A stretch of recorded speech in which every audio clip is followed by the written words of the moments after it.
light, shadows dance, day to night. Lend a sharp soul insight. The camera whispers, hold it tight. Click, click, moments freeze. Time captured in the breeze. The camera light, the flash ignites. Frame the world, see it right. The camera light, you're the light.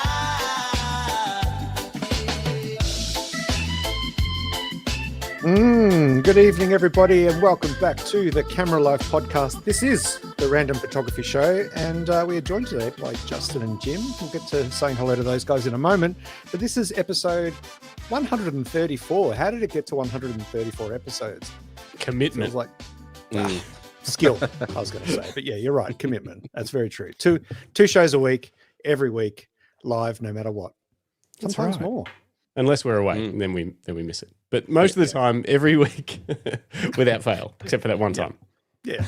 But yeah, g'day everybody, and welcome to the show. Today's episode of the Camera Life podcast, the Random Photography Show, is proudly brought to you by Lucky Straps. Head to luckystraps.com right now. Have we still got a sale going?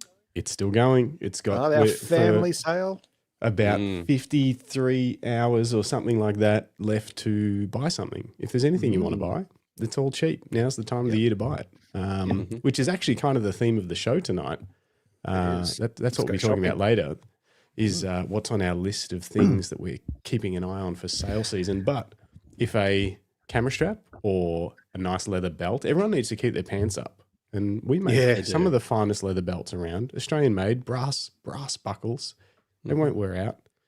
And what else we got? Hoodies, t-shirts. T-shirts, not this t-shirt, but other ones that are almost the same as this are available.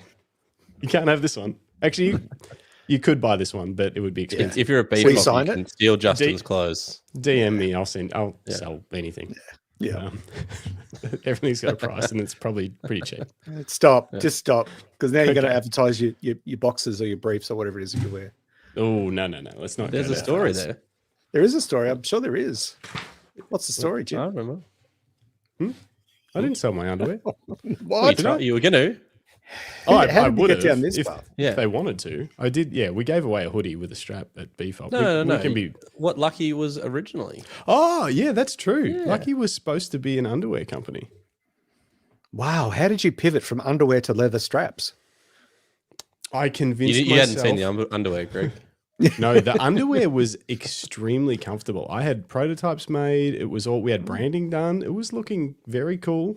And it was going to be, because the only underwear that was around at the time, really in Australia, that wasn't just cheap underwear was Bonds. That was like the thing that everyone bought. And then some people bought like Calvin Klein, which was weird. But some people at school that I went to with school had Calvin Klein underwear. I was like, okay. But it was mostly Bonds. Everyone had Bonds. And at that time, they were about $18 maybe.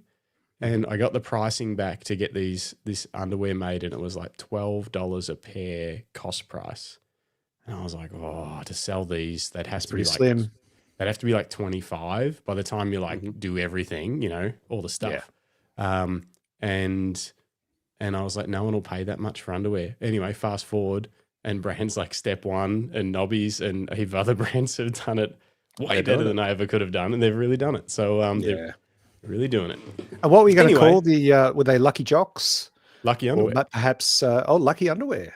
If I ran into the bed, I kept two pairs. They're just in the very bottom of my underwear drawer, just as a reminder. Sure, they're at the bottom. They are, because I did wear them. I wore them for quite a while, because obviously that was the first thing. I was like, I got to see how long these last. But the material was awesome. Waistband was good. Everything was styled. Who would have thought? Hey? Who would have thought? Anyway, lucky little lad maybe we'll go back. Maybe. You never know. Who knows? Probably not. What about leather underwear? We could really just lean into it. That would be sweaty and not comfortable. It would be sweaty, wouldn't it? But if you want me to make you some, I'll see what I can do. Why not? Anyway, I don't know how we got down that path. But do you want to say good morning to some folks in the chat? Not good morning, Jesus. It's a bit evening. It's a bit evening-y, but sure. It is a bit evening-y.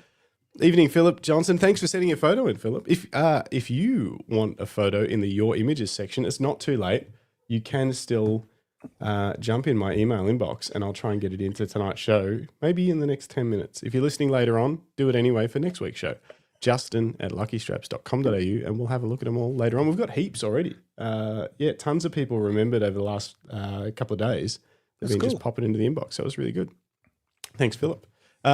Dennis Smith, School of Light. Yeehaw. But I mistakenly agreed to a dinner date. See, if I had smart glasses, no one would know. Yeah, you could be watching us. You could be watching us at dinner if you had those meta glasses, Dennis. Yeah. Craig Murphy, good evening.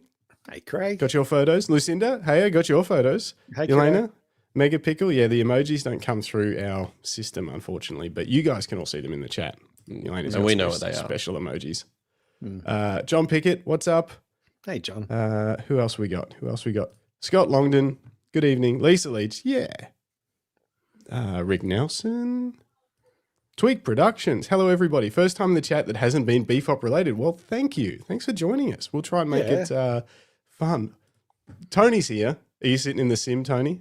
Tony's built his sim racer. It's all set up. You got to send me a photo, Tony. I want to see it. Hang on. One of us on each screen. How can I'll get it. I'll bring it up on the screen in a second, Greg, because he was last week. He was watching the show while driving. He's got an iPad attachment for his sim. Hang on, I'll find it. Of course, I'll find it. 3 screens isn't enough. Editor Seb, I think it was Editor Seb. He was playing a bus. Was it a bus driving simulator? What? Yeah, a bus That driving. sounds Like a very bus driving boring. simulator. You have I to, know, open but the it's door. Just slowly changing gears. Stops, head off. Get passengers to their destination. Really funny. A bus driving simulator. I think it was Editor Seb. Maybe like a walking simulator. Ooh. There is one. There's a there couple isn't? now. There is. There's one It's called called a treadmill.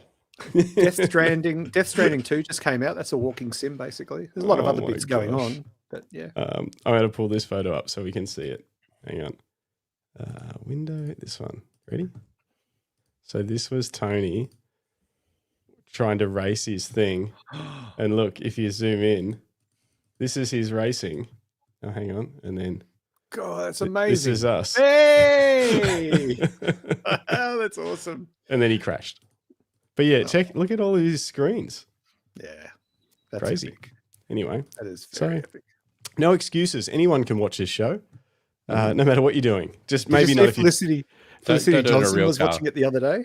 Oh, yeah. Well, his While her husband was partner's renovating. renovating the house. There's just Gosh, she's like funny. drills and noise and stuff. Yeah, she's just watching away. Who else is here? David Leparati, good evening. Hey, David. From underwear to strap, sense of theme. Yes. Digifrog, what about expanding into photo brand undies? No, I don't think that's a pretty niche market. Paul, what's Although up? The Canon ones would sell quite well. Just saying. Trying to think of something small. Anyway, I can't think of anything. Zachary Carr, good Something evening. small, like Good to a see you. Fuji. And finally, like a Fuji. Micro 4/3. Oh, there it is. See, that's what I was trying to think of. I couldn't. You got it. That's a good one. And Glenn Lavender, I watch even if I'm not doing something more interesting. That is the best way to watch it, Glenn. Yep. Yeah, welcome everybody. And please, if you're watching and you're enjoying what you're seeing so far we've talked about racing car simulators, we've talked about walking simulators, we're talking about leather undies. We will get to photography, but if you're enjoying the content so far, please give us a like and don't forget to subscribe. Yes, please do. We're trying to get to 2,000 before the end of the year, and we do actually talk a lot about photography. This is just a bit of a weird start to the show. That's how we like it. Speaking of weird starts, Jim's with us tonight. Hey, Jim. Yeah, but not for long. Not for long. Jim's not the weird start. We're gonna pivot straight to a question that I think Jim wants to ask everybody. Am I reading the room right there, Jim? We want to put it out there. Yeah, let's do it. Yeah, All let's right. put it out there. What's the quandary, mate? Spill your beans. What's it? I want to know what everyone's thoughts is on. Do you give a client like unedited or raw photos only? Like, would you ever? Not always. Is it Not it's always, like but under certain circumstances, would you ever give them And you're not saying give them the raws as like a, hey, you can keep these as an archive. I've given you the edited photos and these are like the negatives if you want to hang on to them. You're saying no edits, here's raws, or here's unedited JPEGs. What are you thinking?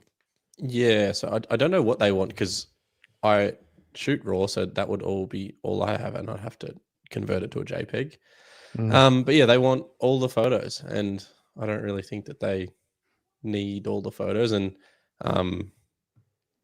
yeah, I've had a look at some of their other work, and they said that some of their other photographers just supply them with photos on the day. That's it. Shoot, give them the cards, and I'll just hand over the cards.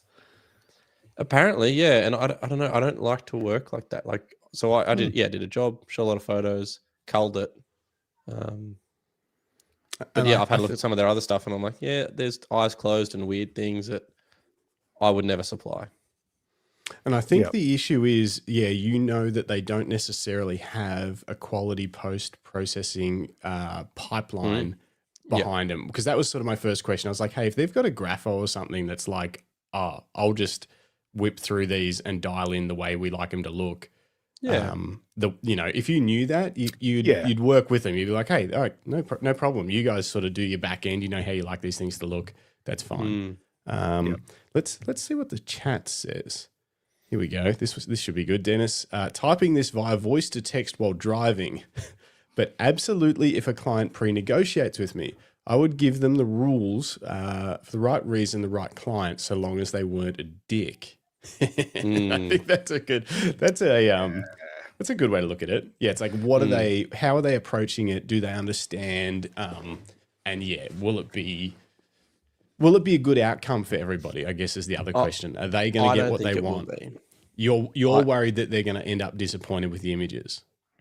Yeah, because already they said, yeah. So I guess as most photographers know, they shoot things differently depending if they're shooting with the sun, without the sun, bounce light, and they said, these ones are a bit dark. And I was like, yeah, well, I've shot with the sun and I've underexposed slightly because that's what you do when you have a Nikon.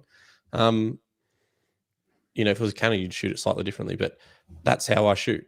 I would underexpose and then bring that up in post to save those details. Because that's how you're not shooting. If you were shooting for JPEG, so this is probably the thing, is you didn't know in advance.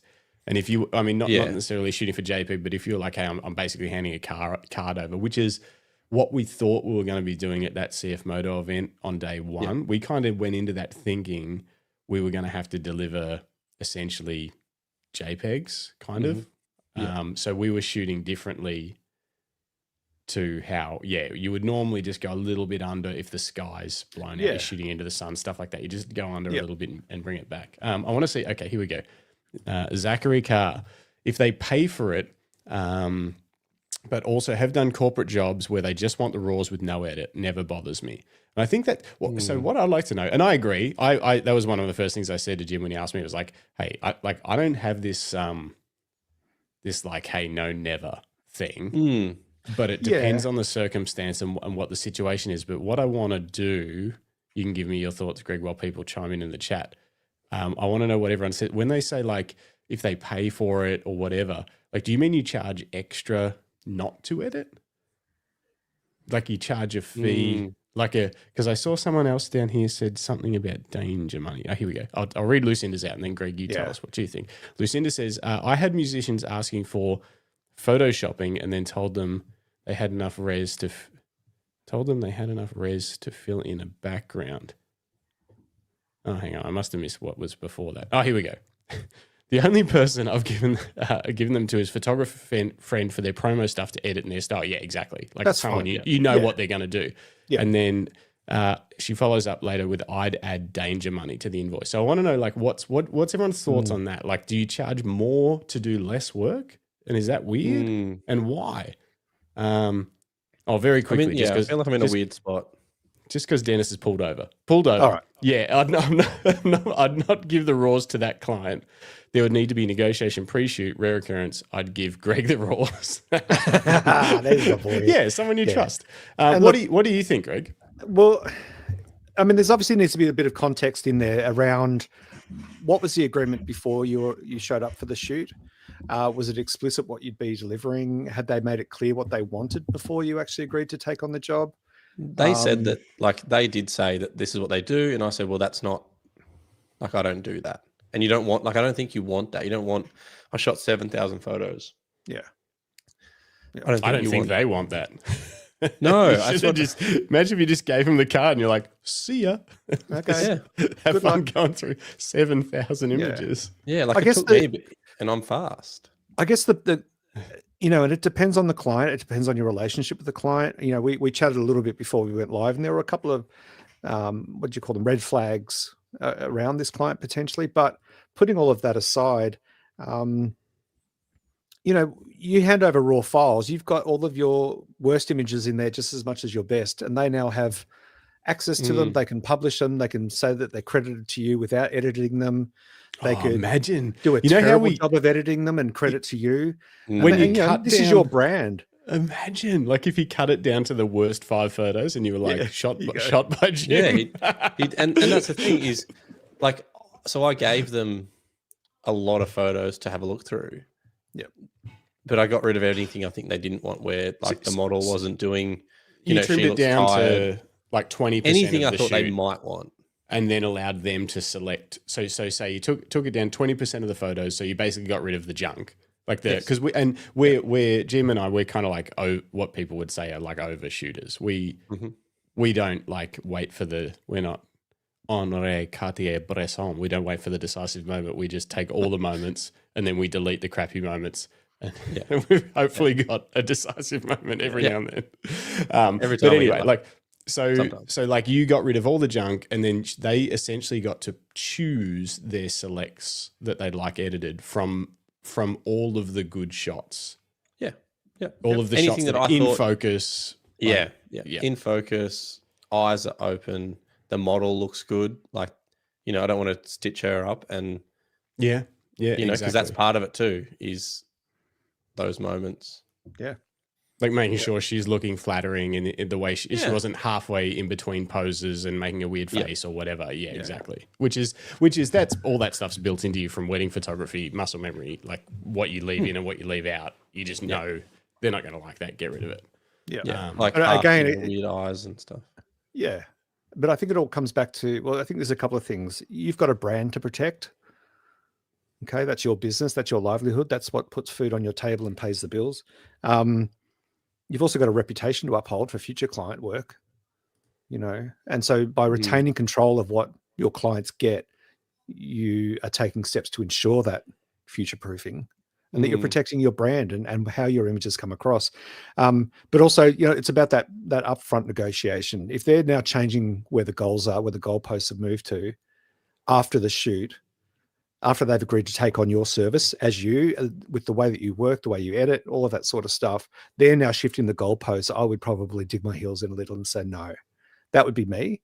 If it was a conversation before the shoot, then that's different. Well, there was a conversation, but I said, I'm not, like, that's not how I work. It's you're doing half the job.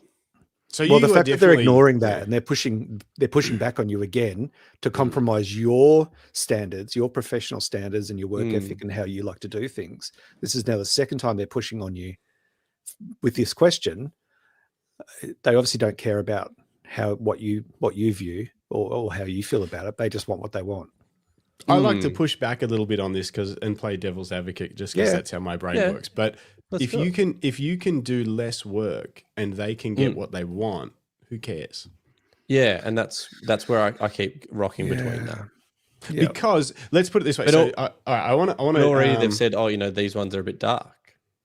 Yeah. And these ones are a bit bright. I'm like, and yeah, that's that's- because that- I shot them That's the that problem. was- specifically. That was the conversation them. Jim and I were having, and when he Yeah. said that, I was like, oh, okay, so now they want them edited. You know, it's like, what do you want? Well, Or they're questioning why his images aren't perfect out of camera. Perfect. Yeah.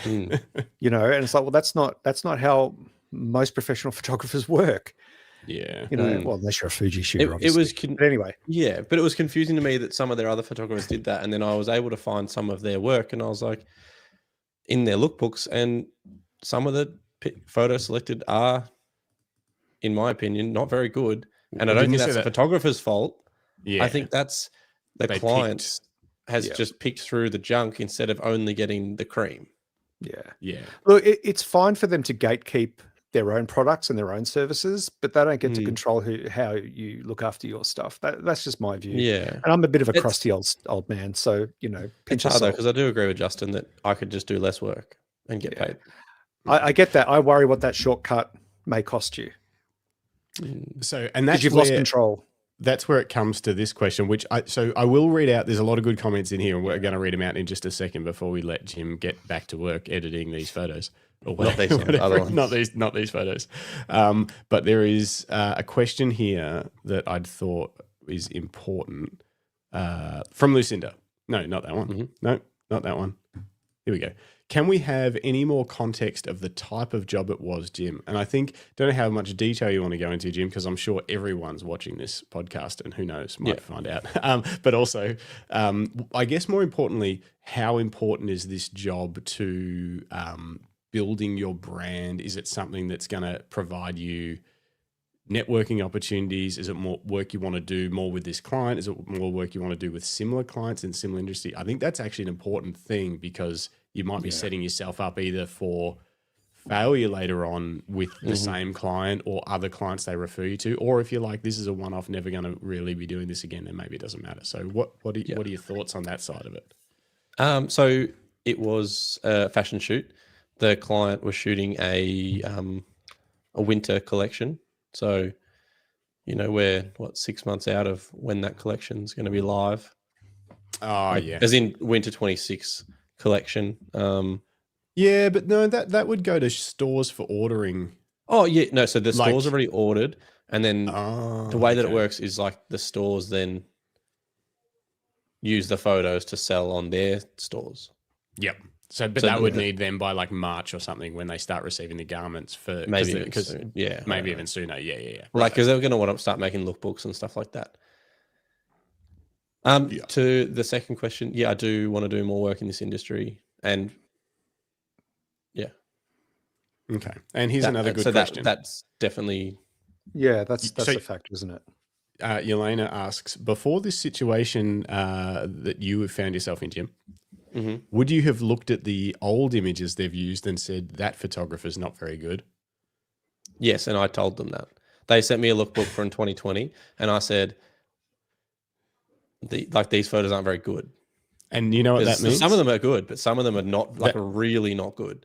So that means that photographer could be you in some sort of a time warp alternate reality. That's you 4 years ago doing this shoot and agreeing to give them all of the photos and then them using the shit ones. And now you're not making it any easier, Justin. Now future Jim is like, you suck.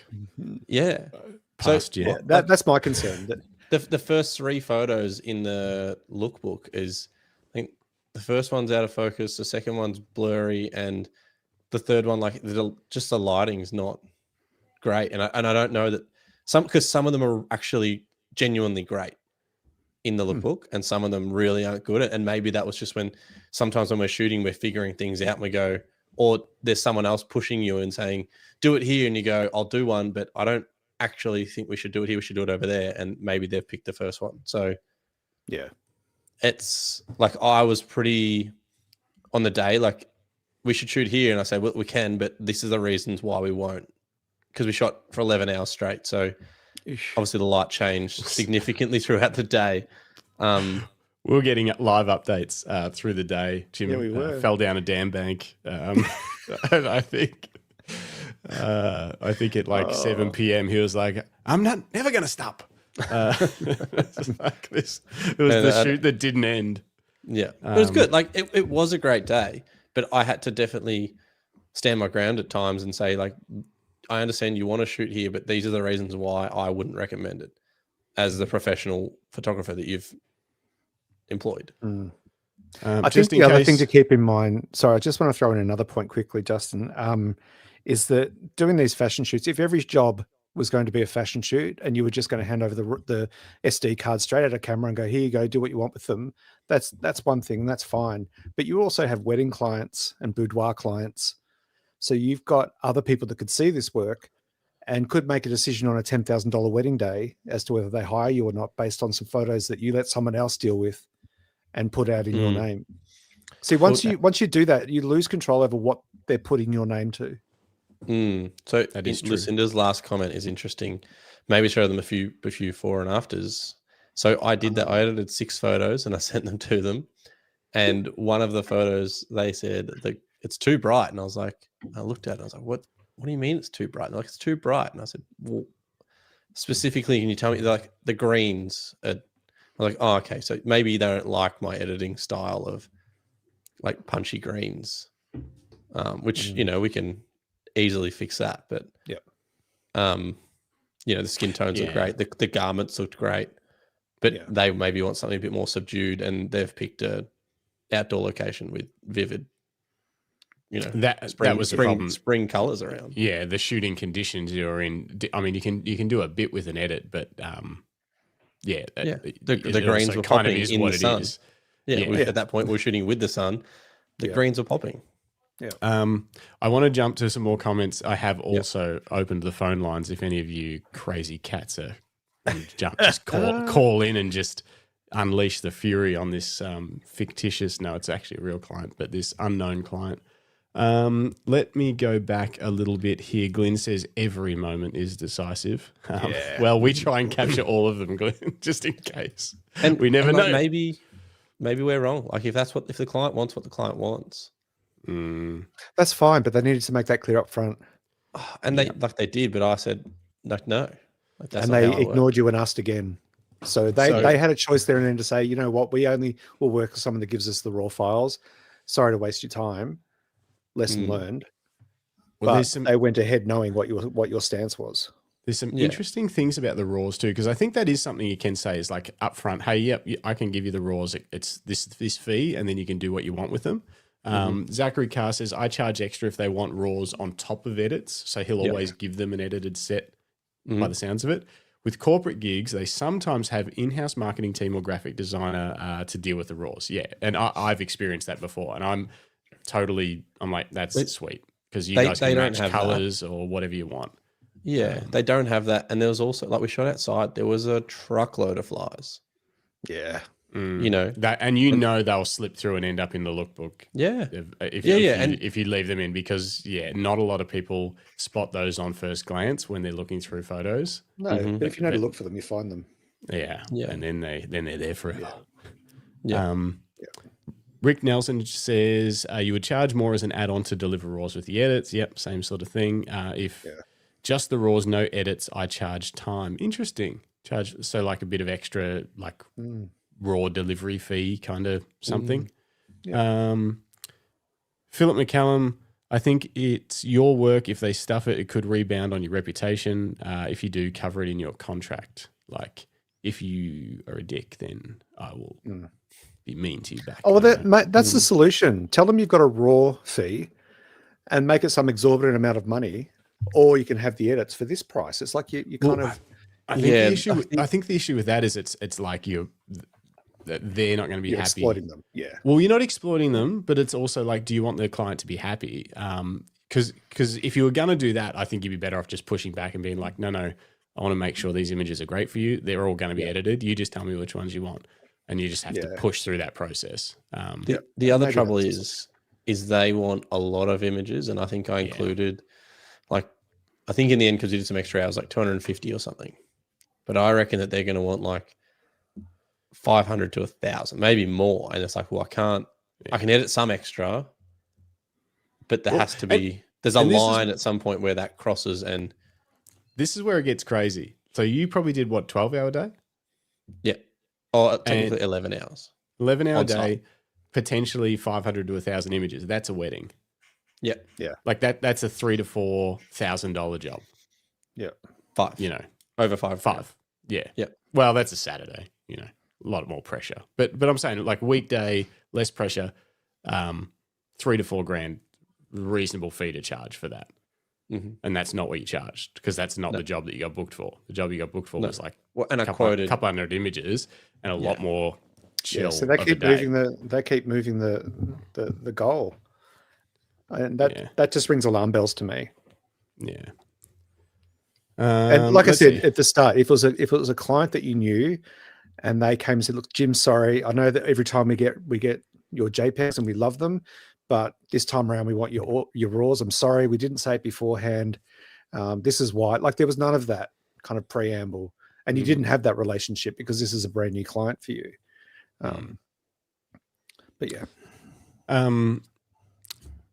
Interesting comment here from Jeff Weber. There's a lot of confusion with clients as to what RAW files are too. They often just mean all of the unedited files because they usually can't do anything with the RAWs anyway. Yeah, exactly. They won't. I very much They don't want doubt. the RAWs. They were asking us to, what do you do when you airdrop? Can you just airdrop that? And the video guy's like, sure. You should have. Their phone physically would have gotten heavier. It died. Yeah. It would have gotten heavier. We were laughing because we were like, 7,000 RAWs airdropped into their phone. Just put your phone against the Sony, the videographer shooting on Sony. Just put it against your Sony camera, and it'll just airdrop. Easy. Okay. Tony says if there wasn't an agreement before this, also Tony doesn't have a camera, but this is still quite accurate. If there wasn't an agreement before, then no. It's my reputation. I'm not doing the job, whether it's photography or anything else. I mean, solid statement. And that's right. Yeah. I guess this is what Greg was sort of getting at. Zachary saying, just make the fee cost prohibitive, and if they insist,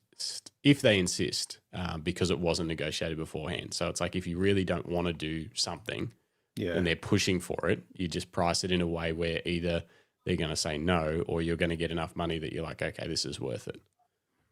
And that's kind of what you were getting at, Greg, where it's like, if I'm going to do something that I'm not keen on, I'm at least going to get paid for it. Yeah, I'm going to make sure that I feel comfortable with at least part of the outcome. Yeah. I don't know. They're not going to like that, though. They're going to think. Probably not. Well, I don't know. Because they're not like, we'll just pay. They're, yeah. Okay, hang on. I'm trying to catch up on you guys are awesome tonight. It's a frenzy in the chat. Everyone. We should just do this with if anyone's got any problems, you just come on the podcast and we throw it to the group and we'll figure it out together. I think this is how we should all just I keep navigate life. Between like what you say, Justin, is less more money, less work. Don't worry. More money, less work, and the client is sort of happier. Potentially happier. They're probably happier. They'll also be unhappy with the amount of work that's involved on their end long term. Hey, here's a ton of photos that don't look amazing. Yeah, some are a bit dark, some are a bit bright, some maybe a bit crooked. Yeah. Or you tell them that they can have the RAWs, but they need to sign a new contract to say that they will not edit them because it's your image. But then they're unedited RAWs? Like, then they would use they're saying that they can't alter them. But then they wouldn't be able to use them. Yeah, that's right. What's wrong with that? That's what I'm going for. I like Paul's option. Just stick a big unedited watermark on all of them. I like that. You have to deliver them just so people know. Now, what else we got? John Pickett wants to know, is this the standard deal in the fashion industry, i.e. give the raw files and they edit? I don't feel like it is. I don't think so, but I think at that corporate, like it depends on what the fashion industry is. I think at that there's a corporate level where it happens, where say raw files are delivered to marketing teams and graphic designers. And then I think there's a level above that where it does not happen unless they get paid a buttload of money. And I'm imagining like the elite fashion photographers, they would not be releasing raws unless you give them all the money. Yeah, you got to make because that is their because that is their reputation. Yeah, as in like if you're shooting Vogue covers, and then someone puts your image out edited in a way that is not your style, that could be career affecting. Yeah, for a I feel high like end fashion photographer. Back the same way that they wouldn't let garments out that they weren't happy with, like if the colors weren't correct and the cuts weren't right, the buttons weren't in the right spot. Yeah, it's like asking their garment factory just to send a bolt of linen and a pair of scissors, a needle, and a thread. They would 100% do that. We'll take care of the rest. For the money, they would 100% do that. They'd be like, sweet. So we still make the money though. Yeah. We'll send you Lee whatever. Herbert raises a good question. So obviously Lee's a videographer. Video may be different, but I'm okay with charging for raw footage, and then I totally disavow any connection to it. Yeah, it is So, I weird guess how it's there's a different point with there. video, isn't it? Yeah. There's a point there. So my friend on the day, he was shooting video for them, and he delivered everything. So no sound, just I think he has a basic camera. I don't know much about video. Can you put a camera, like a profile in camera? Yes. So you either shoot C-Log. He wasn't shooting. Sorry, He wasn't shooting log. S-Log. He was shooting. Yeah, you just. So that's how I would do Whatever. it. If I was shooting that job and I knew that they were going to make reels and stuff out of it, and they didn't have someone like Lee lined up as an editor after the fact, I would shoot it essentially with it's the color profiles are like JPEGs. It's like, so imagine it's like that. So it's like he's it's a just baked in delivered that. profile. I make sure it looks good on the back screen, and then I just hand him that, and I would be happy. That's what to he's do done. that. He's done that. Yeah. And Yeah, that's and where guess what? He's on the couch. He's watching. he is. He's watching a show. He's not thinking counting about his this. Stressing about it. He's not stressing about it at all. He's got his money. He's gone, and he's like, I don't know. They'll make something out of those things, but I know what he won't doesn't happen care. is Yeah. no one will care. And so why aren't photos like that? Maybe they are. Maybe I'm. Yeah, I don't know. It's I love this conversation. This is great. I keep rocking back. I can see both sides. Yeah. Yeah. Yep. So I can see that dilemma. Yeah, I'm just trying to see. So where are we up to? Gosh, there's so many comments. Lisa's gone back and forth because up here she was like going with Justin's devil's advocate perspective, maybe a compromise. You select the raw images you're prepared to share, but then down here, I don't know what changed. That's what I she's did like, too. she's like, my final decision, no. Yeah. I can't see any comments in between there as to what changed in her mind between those two comments. I love that. What else? The other thing we don't know about this client, because it is a new client for you, Jim, maybe they do this to every photographer. They do. Well, they have. And looking back in the lookbooks that I can find, there's photos in there that I don't think, like I wouldn't have picked them. But there's other great photos in there so I don't think that it's a great representation of that photographer. Yeah. Yep. I love Like as this. in- Crazy, isn't it? I love this question from Neil Leach. Neil Leach is a smart man. Have they paid you anything yet? No. So the videographer and the makeup artist have been paid because they've sent an invoice. I haven't sent an invoice because currently I don't know if I'm going to be editing 200 photos or 2,000 photos. So I'm not going to send an invoice and then get paid some of it, and then they come back, want more photos, and then we're in this stalemate. It's like, we've already paid you. And then, so I'll send one invoice when I know what my completed job is. Yeah.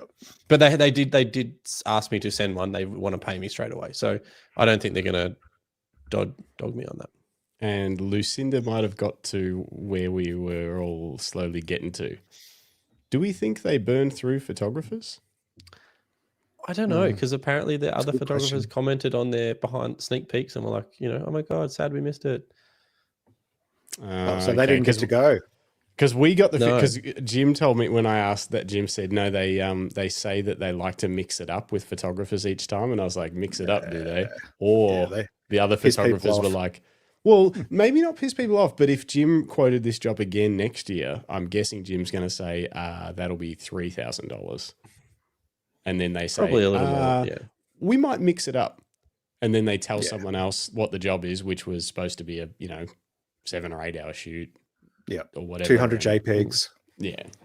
Yeah, and it's hard because like it was a good day. Everyone was awesome. There's just mixed. They know what they want, and Yeah, but if they knew what they want, they should have asked for it up front. well, they did. But I said no. Like I don't. It's not how it doesn't. It's half the job. It's half. I know. But then the onus is on them. If they didn't go, well, hang on, we're at a stalemate here. We need to work out a solution because we really want the raw files. And I know, sorry, we've hired you, with you thinking you're going to give us your full, end-to-end service. Yeah. That's on them. Yeah. And I guess it comes down to, what is this client really worth it to you? Because all I'm hearing is heartache.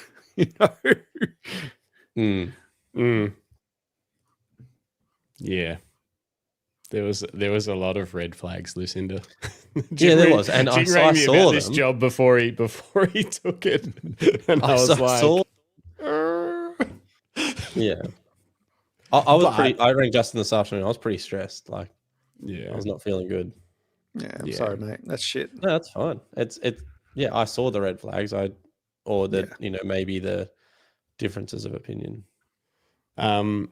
This is the best comment I think so far. Jim, ultimately you have to make the decision you can live with, but also don't lose sleep over it. And I think that's the important thing. Make a quick decision, make something you're happy with. I think making something that pushing too hard against the client will make it worse for both of you. So finding a compromise that is smooth and easy. That's why I lean towards the okay, what you cut it down to 1,600 images. How hard would it be to throw a preset over those 1,600 that's like a middle of the road preset? Keep it pretty light. Yeah. Build your previews in Lightroom so that you can quickly look through the thumbnails, like the grid view, and just spot any that are exposure's just way off or a skin's way off or whatever. And this is where it's hard because the wrong white balance on the model skin, and all of a sudden then the model's getting screwed over because of this process. That's the other thing. Their skin looks weird, and their skin because doesn't it's their look weird. brand too. Like The model. I'm shooting for the fashion brand, but in doing my job, I'm making sure that the model looks like, is the photo sharp? Does the model look good? And do the clothes look good? Yeah. But then they can choose the exact way that they want the clothes to. That's why I gave them lots. The Oracle, Lucinda, says, you don't want this stress to linger for the next 3 weeks. Sometimes it's best just to let some of it go. Yep. Agree. Well, yeah, I'm going to send them the other 5,500 photos that I haven't sent them. And As proofs, though, not as proofs on Dropbox. And then they can check that I didn't leave anything out that they maybe did want. Which They'll find something because, of course. But then, yeah. Yep. Okay. Yep. That's a good compromise. I think so. Oh, yeah, I'm going to do that. And we'll see where we go from there. Yeah, and What then they you'll come know back from the with. response to that, whether you were kind of in the right ballpark. Yeah. All right. So we'll see. Okay. Thank you. We should Thanks for probably the let you get some of this work done. Yeah. 40 minutes I'm of editing that now. Lucinda says have a beer. Yeah. Yeah. I'm editing some weddings where people like my edits and my colors. Yeah, exactly. Yeah. Isn't it? Yeah. It's nice Happy when you do what you want to the image and they're like, these look great. You're like, Love yeah, them. thanks. Yeah. That's how it should be. Mm. But it's not always like that. Thank you. Thanks, chat. Okay. Yeah. Thanks, everybody. We'll That's have really another cool. read through Love this you. later because I'm sure we've missed some stuff. Yeah. There's some nuggets. Yeah, in there was tons in there. Thanks everyone for the comments. That's I'm sure we missed some. But Yeah, you I guys think we were missed awesome. lots. Yeah. But yeah, that's going to be helpful. I'll have another read where I can just process it. Yeah.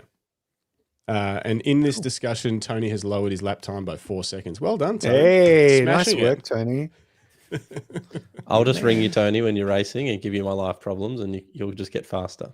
Yep. Soothes him. Okay. Well, All right. we'll move on to some viewer comments. So you heading off, Jimbo? Yeah, I probably should.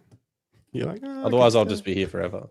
Yeah, that's true. I tried to set it up so I could edit and podcast, but I don't have enough inputs. We'll work on. So what you need, like a USB hub or something. I've got that one you gave me, but it doesn't seem. You need a beefier one. Yeah, I need like a powered one or something. I was just Probably the looking one you at have. those. There's some good Amazon deals. Black Actually, Friday. Greg, We'll be before I looking go, at that Greg, soon. that worm in your background, that's just the light's going up and down. Oh yeah, what are you Oh, going that's upstairs? no, that's Brendan's because this is his bedroom. Is it annoying? I can take it off. No, I like it. It's a bit more gaming. We're a step Yeah. towards it being as streamers. I'll tell him. Yeah. He'll love that. He'll be so Yeah. excited. Oh, He's just like, show if him. only they were actually playing games. Hang on, what's the all right. Lucinda said? Cal Digit, put it on the list. Cal Digit. Oh, okay. Yeah. Hub. I think Rode released a hub as well. I don't know what it's like, but I think Rode released just a USB-C hub, I'm pretty sure. All there's right, a few I'll have around. to. Let's let's finish off this with a Scott Longdon comment. If I've learned anything in business, you're allowed to say no. Often you're respected more for it. Worst case, walk away, even if it causes you a short-term loss. Yeah, thanks, Scott. That's what I did on the day when, we should shoot this here. And I'm like, no, that sucks. And I'll tell you the reasons why. Like, look at my face. That, the light was obviously terrible. Like, they'll look like this. Yeah. So, but yeah, I agree. Craig says the Road Hub is cool. So yeah, I think that could be that Road Hub is a lot cheaper. Like when I got my hub, it was a full networky hub thing. It was like $500 or $600, but I think the Road one has less features, but just lots of USB-C ins and outs, or ins and outs, whatever they are, in-outs. And it's half the price. I think it's $200 or $300 or something like that. So Tony's a donation. $2.99 for more lights for Brendan. Elena says it's powering Greg's brain. Yeah, it might be a little. Just plugged in. straight into it. Road Hub USB. Road Hub. Here it is. 60 watt pass through, 6 USB-C ports. Oof. Yeah. Looks good. 260. 260, is it? Yeah. It's only got one USB-A. Yeah. Why would you want more USB-As? They're old school. Just legacy products. I've still got some old hard drives. Same. Lucinda says CalDigit does the same. One cable into my Mac for all my things. It's great. Yeah, I've got an OWC one that's got, it's got network and some USB-Cs, some USB-As, Thunderbolt, and like SD card and all that kind of stuff. But I think this Rode one just looked nice and clean for just extra USB-Cs. It does look nice. I'm just looking at the CalDigit one. Is CalDigit on Amazon?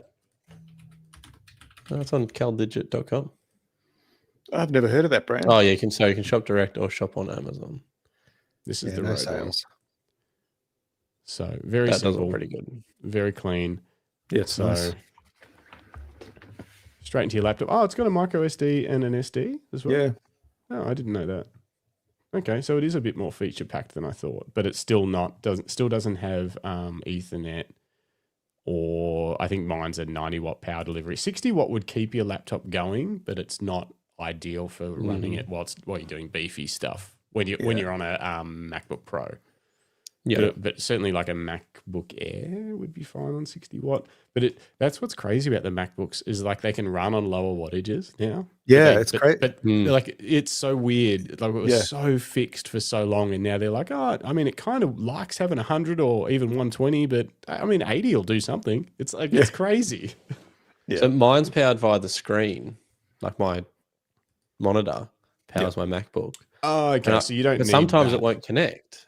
And it took me ages to work out, but it only doesn't connect if the battery's low on the iMac, because it'll like jump there with two screens back to 1, 2, 1. And I've worked out it's only when the battery's low.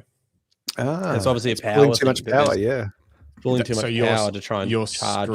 Your screen isn't putting out enough power for the MacBook, with low battery, and if you're doing anything beefy. Lee Herbert says my desk is more hubs than desk now. That does happen. CalDigit TS4. All right, I'm looking up those now. Okay. Buy some. We should probably start the show. Yeah, sorry. Oh, Jack, sorry. the first 50 minutes. Sorry. I'm like, we're not going to get to our segments again. All right. See you, Jim. All right. See you, Jim. See you guys. Thank you. Thanks, chat. See you, mate. Oh, yeah, I'm gonna go. All right. Let's quickly go to some. Bye, Jim. Go to some viewer comments. I'm trying to leave. I'm not leaving.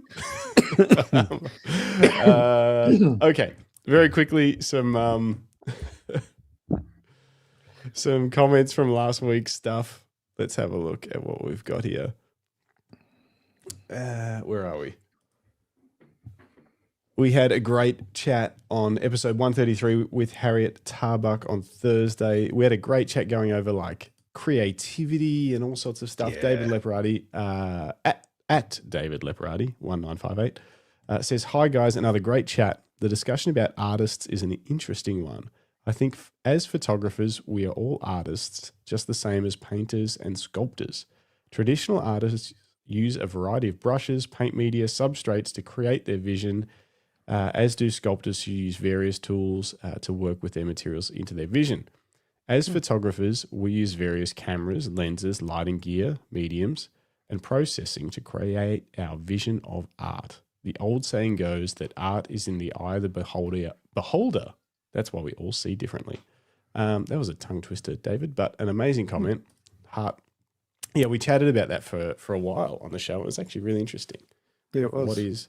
What is an artist and how do you become an artist? Because Harriet referenced the fact that it was only in like sort of 3 or 4 years ago that she started referring to herself as an artist, despite being a photographer for well over a decade before that, I think. Yeah. Trying to remember the timeline. But yeah, it was a fun chat. Really cool. Yeah, it was. Yeah, it was interesting. Super interesting. And she's got her own podcast. If you I know. in the need of more podcasting, check out the When Harry Met Sally Photography podcast. Yep. Sally with an I. Another comment on that same show from Paul.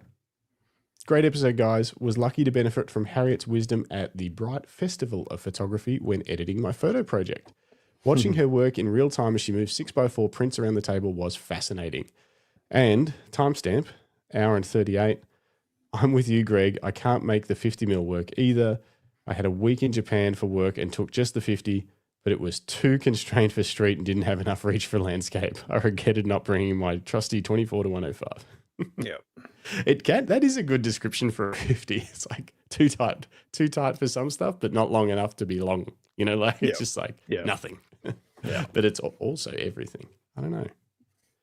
Yeah, it's a good lens. And on the same episode, Lisa Leach, 3 comments on this one episode. How good. Great chat. I could listen to Harriet all day. Very engaging. Thanks. Oh, Thanks, thanks, Lisa. Thanks, Lisa. Okay, that was quick. Done Cool. and done. On to the next bit. Onto the news and rumors.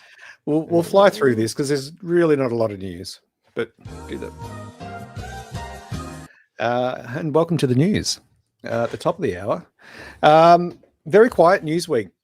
I guess because, last couple of weeks we've had a couple of camera drops. We've had lots of lenses being announced, released, all that sort of stuff. It's been a crazy busy year, but now we've hit sale season. And now all of the retailers don't want to hear about new products because they need to move stock. And so there's not a lot going on in the camera world. There's a few bits and pieces which we'll cover off. Quick little headline. Canon, here we go again. Canon apologizes for the R6 Mark III and RF45 1.2 supply woes. Who called them woes? Well, some journalist, because They're not it's woes. aren't they woes? It's the Do same you go, as woe always. is me? How long do I have to wait for my 15th camera? I mean, 47th lens? I contacted my Canon peoples about these, and they said, I think they're not even. I mean, they probably are for more fancy people than me, but it said they're not even taking pre-orders or something yet. Like they've got me on the list, but I'm not officially I'm not sure. Anyway, I just think they weren't shipping yet. And so, and then they've had a ton of interest, especially in that 45, I'm sure, because of the price point. I think it's a lens that everyone's going to take a chance on and just see if they like it, because it's not $3,000. It's whatever it is, $700. But yeah, I mean, it's one of those things. It seems like every camera brand that releases something that people want immediately are like, sorry, we can't keep up with supply. Do you think there's just general caution on the part of brands that, not that they don't know whether it will take, like the product, whether the product will actually be well received? I think they've pretty much got that soup cooked, right? They know fairly reasonably. You would hope that Canon know what people want and how well something that's going to do that they deliver. You'd like to hope. But is it more about, we've got some global, pressures going on. We've got financial uncertainty in a lot of markets. It doesn't take much for things to fall into a heap. I mean, we all experienced that with COVID. Brands were releasing products in the lead up to COVID and then they never sold them. Maybe is that what we're saying? Yeah, it's probably, I'm sure they're constrained by their total volume that they can produce out of their factories, because otherwise people would be standing around doing nothing, or they'd be producing too much stock and it not going anywhere. Yeah. So when you've got this much capacity and then you release new products, you can't just instantly like have more capacity to build it. Yeah. So I think it's just one of those things where it's like, hey, we can only do so much. And if the initial demand surge is always going to be like, heaps of people want this lens, and then now it's kind of like flat for years. Like it's everyone got one. Yeah, it's just a bit of hype around the release, and I think that's going to be natural for. I can't imagine many brands would have enough stock at launch to fill all orders, unless it's a flop of a product. That's just how I think it. I just don't know how they could have enough ready to satisfy a great launch. Well, I mean, that brings me back to my first point around. Surely they've got a fairly good ballpark, and they don't have to say anything to anyone about it's coming until they're confident they can meet that ballpark requirement. You know what I mean? but also it's always a race to release, because like they're not going to hold a product back for 6 months to have extra stock when Sony is releasing this and Nikon's releasing that, and then they're like, oh, we're behind. Like they can't just leave it. Obviously, they probably will wait. For example, I think Sony have waited to release the A7 V, probably because they want to see what Canon were doing, but also they might be trying to build up enough stock in their supply chain after trying to get the thing developed to where they wanted it to. There's no way they wanted to release that in December. Doesn't make any sense. The December release is very a little bit odd, I think. But they probably were in that position where they were like, hey, if we release it in November, we've got no cameras. So we need to wait until we've got some cameras. I don't know. It's interesting. It is. Very interesting. Anyway, so all right, moving right along. Well, hang on. Let's do this comment from Greg Carrick. Good to see you, Greg. Thanks for sending a photo in. Awesome, great photos, because you went out and got that Aurora that I didn't get. Yeah. Well done. We'll look at that later in the show. But he says you guys created a pre-release shortage. Yes, it was definitely our hype for that 45 mil that sent the world into a tailspin, and now Canon can't keep up with supply, and they're in woes. They're full of woes. Did you see his next comment? It's quite Fuji rude. Fuji always runs short as they find it hard to focus. That's terrible, Greg. Coming from you of all people. Yes, what else we got? We can afford to skip that. Lexar launches a new 2 terabit capacity for its gold and silver CF Express 4.0 Type A cards. Okay. So They're 2 big. terabytes, pretty massive. It's pretty big. It is pretty big. What else is happening in the Sony mount world? There's a new Laowa 35mm 2.8 tilt shift E-mount lens on its way for anyone that shoots Sony and is into tilting and shifting. There's a fairly solid rumor that the Leica Q3 monochrome will be launched in 3 days' time with the 28mm lens. That's soon. Yeah. It's probably took longer to come out than I thought it would, actually, to be honest. The Q3's been out for a couple of years now. Yeah. I would have thought they would have got that monochrome out a little bit quicker. But anyway. Yep. We'll see. We'll see how it does. See if it actually does happen in 3 days' time. We can skip that. Drones and action cameras. There's a new DJI Neo 2. That's kind of like an entry-level.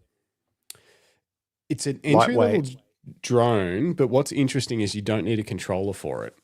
So the propellers have guards on them, and they've actually introduced a screen.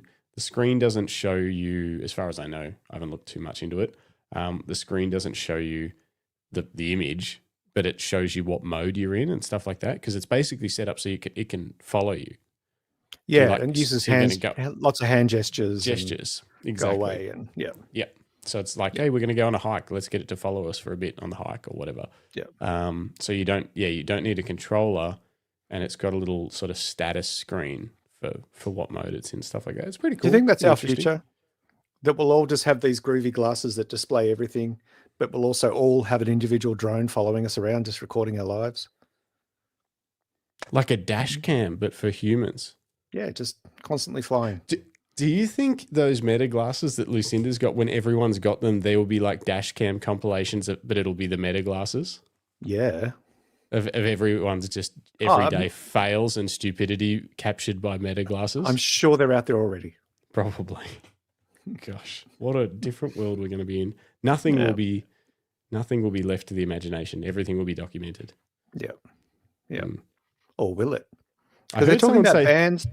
I saw something in, was it Crackers? Was this in your photography group, or someone posted? Maybe it was in the Fuji group. Anyway, someone was saying that there's a potential change in law coming to Australia where you can't take photos of people in public and publish them online without their permission, because those images are being harvested for AI, and no one, we're finally getting some regulation around AI. But basically, what it does is it impedes everybody's ability to publish online their documentary photography or filmmaking, so yeah, it's tricky. that is true. What else have we got? Oh, the Ace Pro 2. We did the teaser last week. We had a little quick look at it, and pretty much everything we saw in the teaser is exactly what came to be. It kind of felt like a bit of a fizzle. Like the teaser felt more powerful than the actual release to me. But the what is it? It's the Ace Pro 2. It's got yet another cage, and the ability to connect a like an Instax printer, like a Fujifilm Instax printer or a Polaroid Instax printer. It's like got a little grip that turns it into the action cam into a little bit more of like a little camera with a shutter button, and then this underneath the shutter button is like a zoom in and out kind of dealy. Like a TW thing, whatever they call those things. Yeah. And then you can snap this printer onto the bottom of it and print these little instant prints, and they would look like that. It's got nice filter over everything to make it look like it's old. And see there? I mean, the grip does look kind of cool. Yeah. Whether it makes it into a useful camera, I don't know.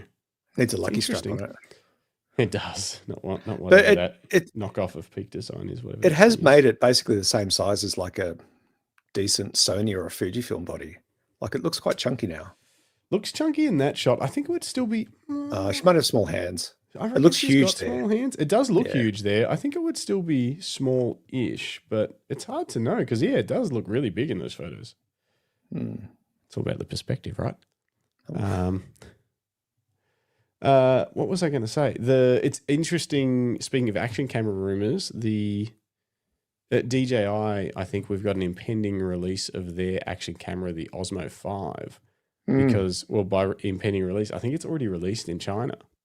Like I think there's already specs and reviews floating around, but it's not. It's not released, but it's released. It's kind of weird. But I'm pretty sure it is. Got a big old sensor on it for an action camera, and it's one of the first action cameras, I think the first action camera to have a variable aperture from either f2 or f2.8 to f4. So it can actually close down a little bit. That's good. I thought that was interesting. Let's see what we can find of it. Was it the Osmo? DJI Osmo Action? I did see a little something about 6. Oh, the 6.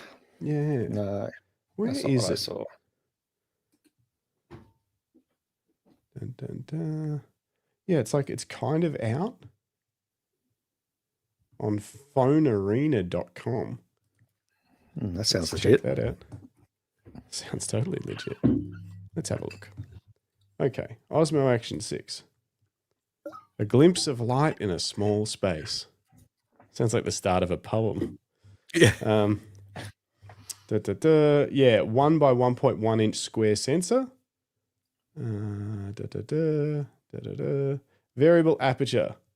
Introduces a variable aperture range from f2 to f4. This flexibility allows users to select an appropriate aperture based on their shooting environment and creative goals. Thanks for explaining that to me. I appreciate it. I wasn't sure what aperture did. No. But yeah, I was Googling it. So, all new sensor. Lots of great sort of modes, different crop ratios, all that sort of stuff. You can pull 4K footage vertically or horizontally, all that cool new stuff that's in most of the action cameras. But 50 gig internal storage. That's very nice. Nice to not have to throw an SD card in, or if you forget it, or if your micro SD fills up. It can connect directly with the DJI mics, which is very nice. It looks like a very good prospect. It'll be interesting to see some reviews come out about it. But this isn't an action camera podcast, so we'll move on. Yeah, we will move on. What else is happening? No, that's not worth it.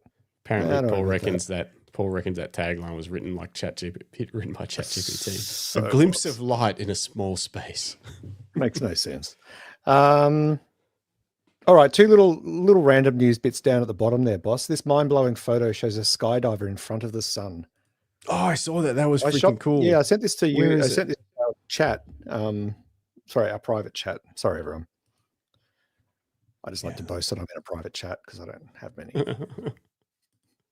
There it is. But this is a crop, right? Is this the crop?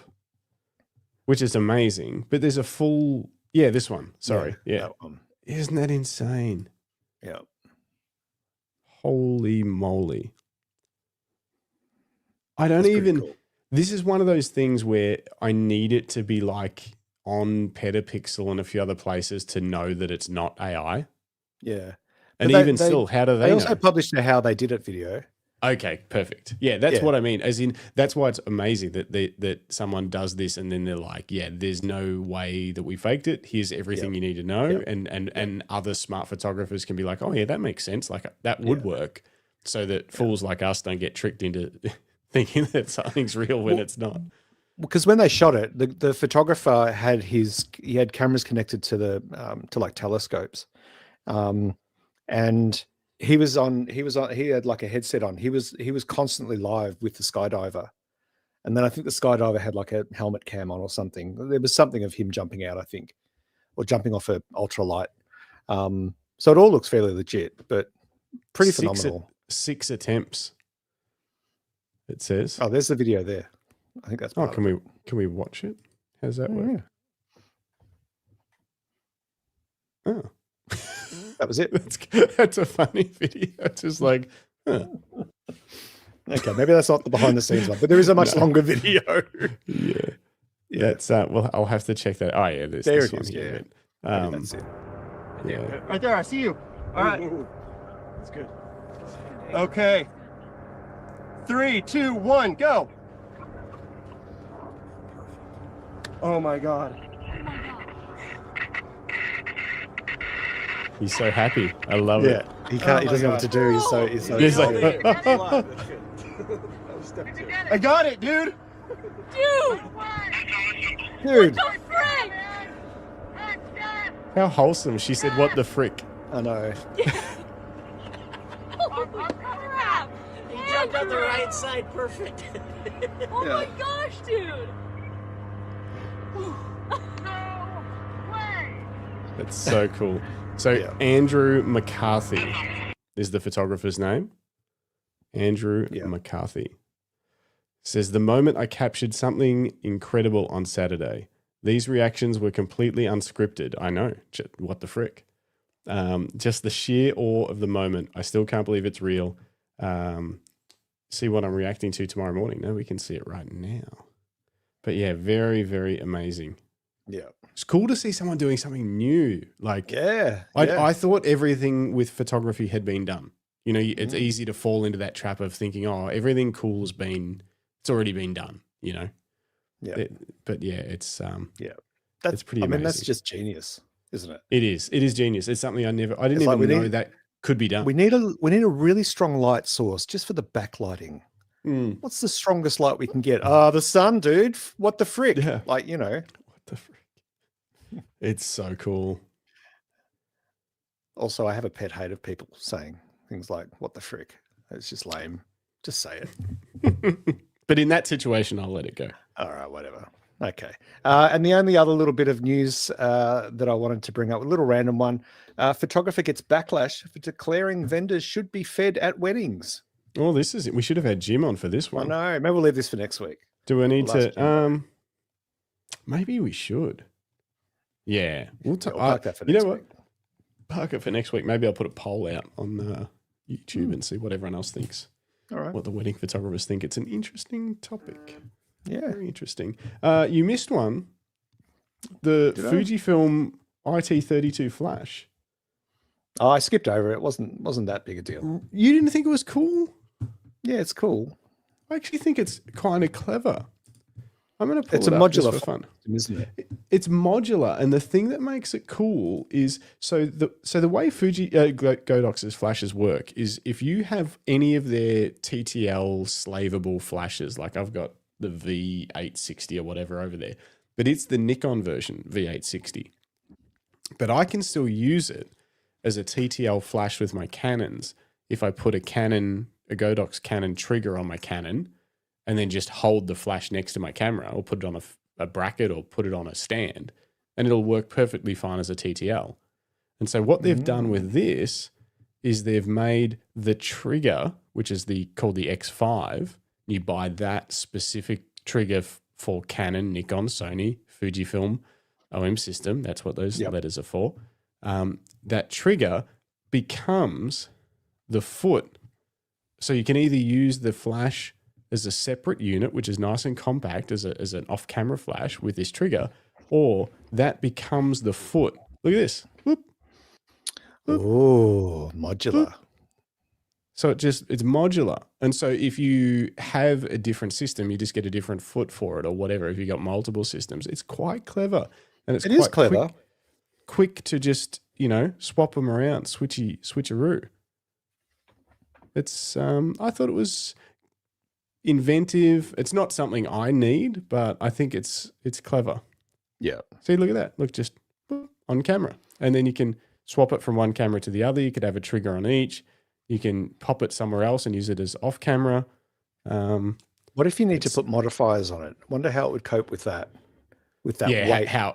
That was one question I had, was like, how strong is this thing? But I'm not a big fan of sort of modifiers on camera anyway. But then also I was like, how do you attach it to a light stand?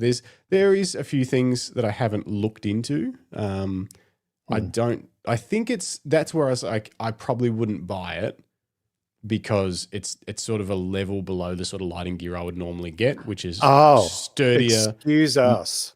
More powerful. A level below. I'm just being honest. Okay. Sturdier, more durable, more powerful. Yeah. So this is sort of not that. But if you just wanted one light and easy thing that you can just quickly pop off and sit over there and bounce it off a wall or something, it does make it super easy. It does allow for more creative application of flash too. Yeah. Having that flexibility. I mean, maybe not more creative, because you could do that with other flashes, but it means you don't need more gear to do it. You don't need a separate trigger for your other flash or whatever. It's like, it's very easy to be creative with it. Oh, look, it's even got little gels and stuff. Yeah, I think anyway, I just want to pull that up. Just I thought it was a fun new take on flash, and Godox are doing cool stuff. And yeah, that's all. Nice. That's the news. That's the news. Do the sound. Go do the sound. Sorry. I can't do the thing. Where is it? Now, your things didn't download. I got to try it again. Every time I try to download it. Oh, no, they did. It's all good. Never mind. It's fine. This is your segment, Greg. Oh, yeah. Wellbeing. So last Friday morning, I met up with Craig Wetchen, a friend of ours of the show, and also we met Craig at BFOP. Hell of a lovely man, like just such a generous, warm person. Like he's just lovely. Anyway, he holds a regular walk for wellbeing. He's got a Facebook group, Photography Walks for Wellbeing, and he invited me to come along because I hadn't been out doing much. I mean, obviously recently I've been doing a little bit more street photography, but when we were at BFOP, actually, we sat down, had a bit of a D&M and about stuff and life and everything. And he said, "Why don't you come along to the photo walks?" I said, "All right, I'll come along." And so, got to meet a few people, a couple of familiar faces, met some new people, caught up with a couple of old friends who have been showing up to some of Craig's walks. And we did a walk around Melbourne CBD just for an hour. I think there's about 20, 25 of us showed up. We just met at Flinders Street Station under the clocks. And he just basically said, all right, you've got an hour. We're going to meet at Fed Square for coffee in an hour. And your theme is repetition. Everyone go. And so this was my first time. I thought we were going to do, which is what usually happens in the Fuji group photo walks, is that we all just stay as a group and we all just move around and everything. And Greg Carrick disappears. That usually happens every single time. And he eventually shows up. We don't have to send out a search party or anything for Greg. But it was just really lovely. And we all met back at the cafe, just sort of at the front of Federation Square. I can't remember what it's called. I think it's called Time Out or something. And it was really lovely. It was a beautiful morning. Like, it started off cool, but it got warmer. I took a few shots, and a couple I was quite happy with. I think mostly hit the theme, but there was also some shots that I took on the way there and then on the way home. So there's a handful of shots here that I took. Sorry, I was coordinating things. What was the theme, did you say? Repetition. Repetition, okay. Yeah.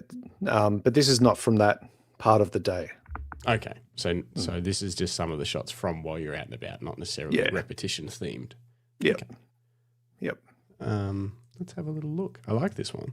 Yeah, this is an alley just at the back of Chapel Street. I kind of walk past it almost every day when I go out, and every now and then you kind of get a certain lighting, and it had just rained quite a bit.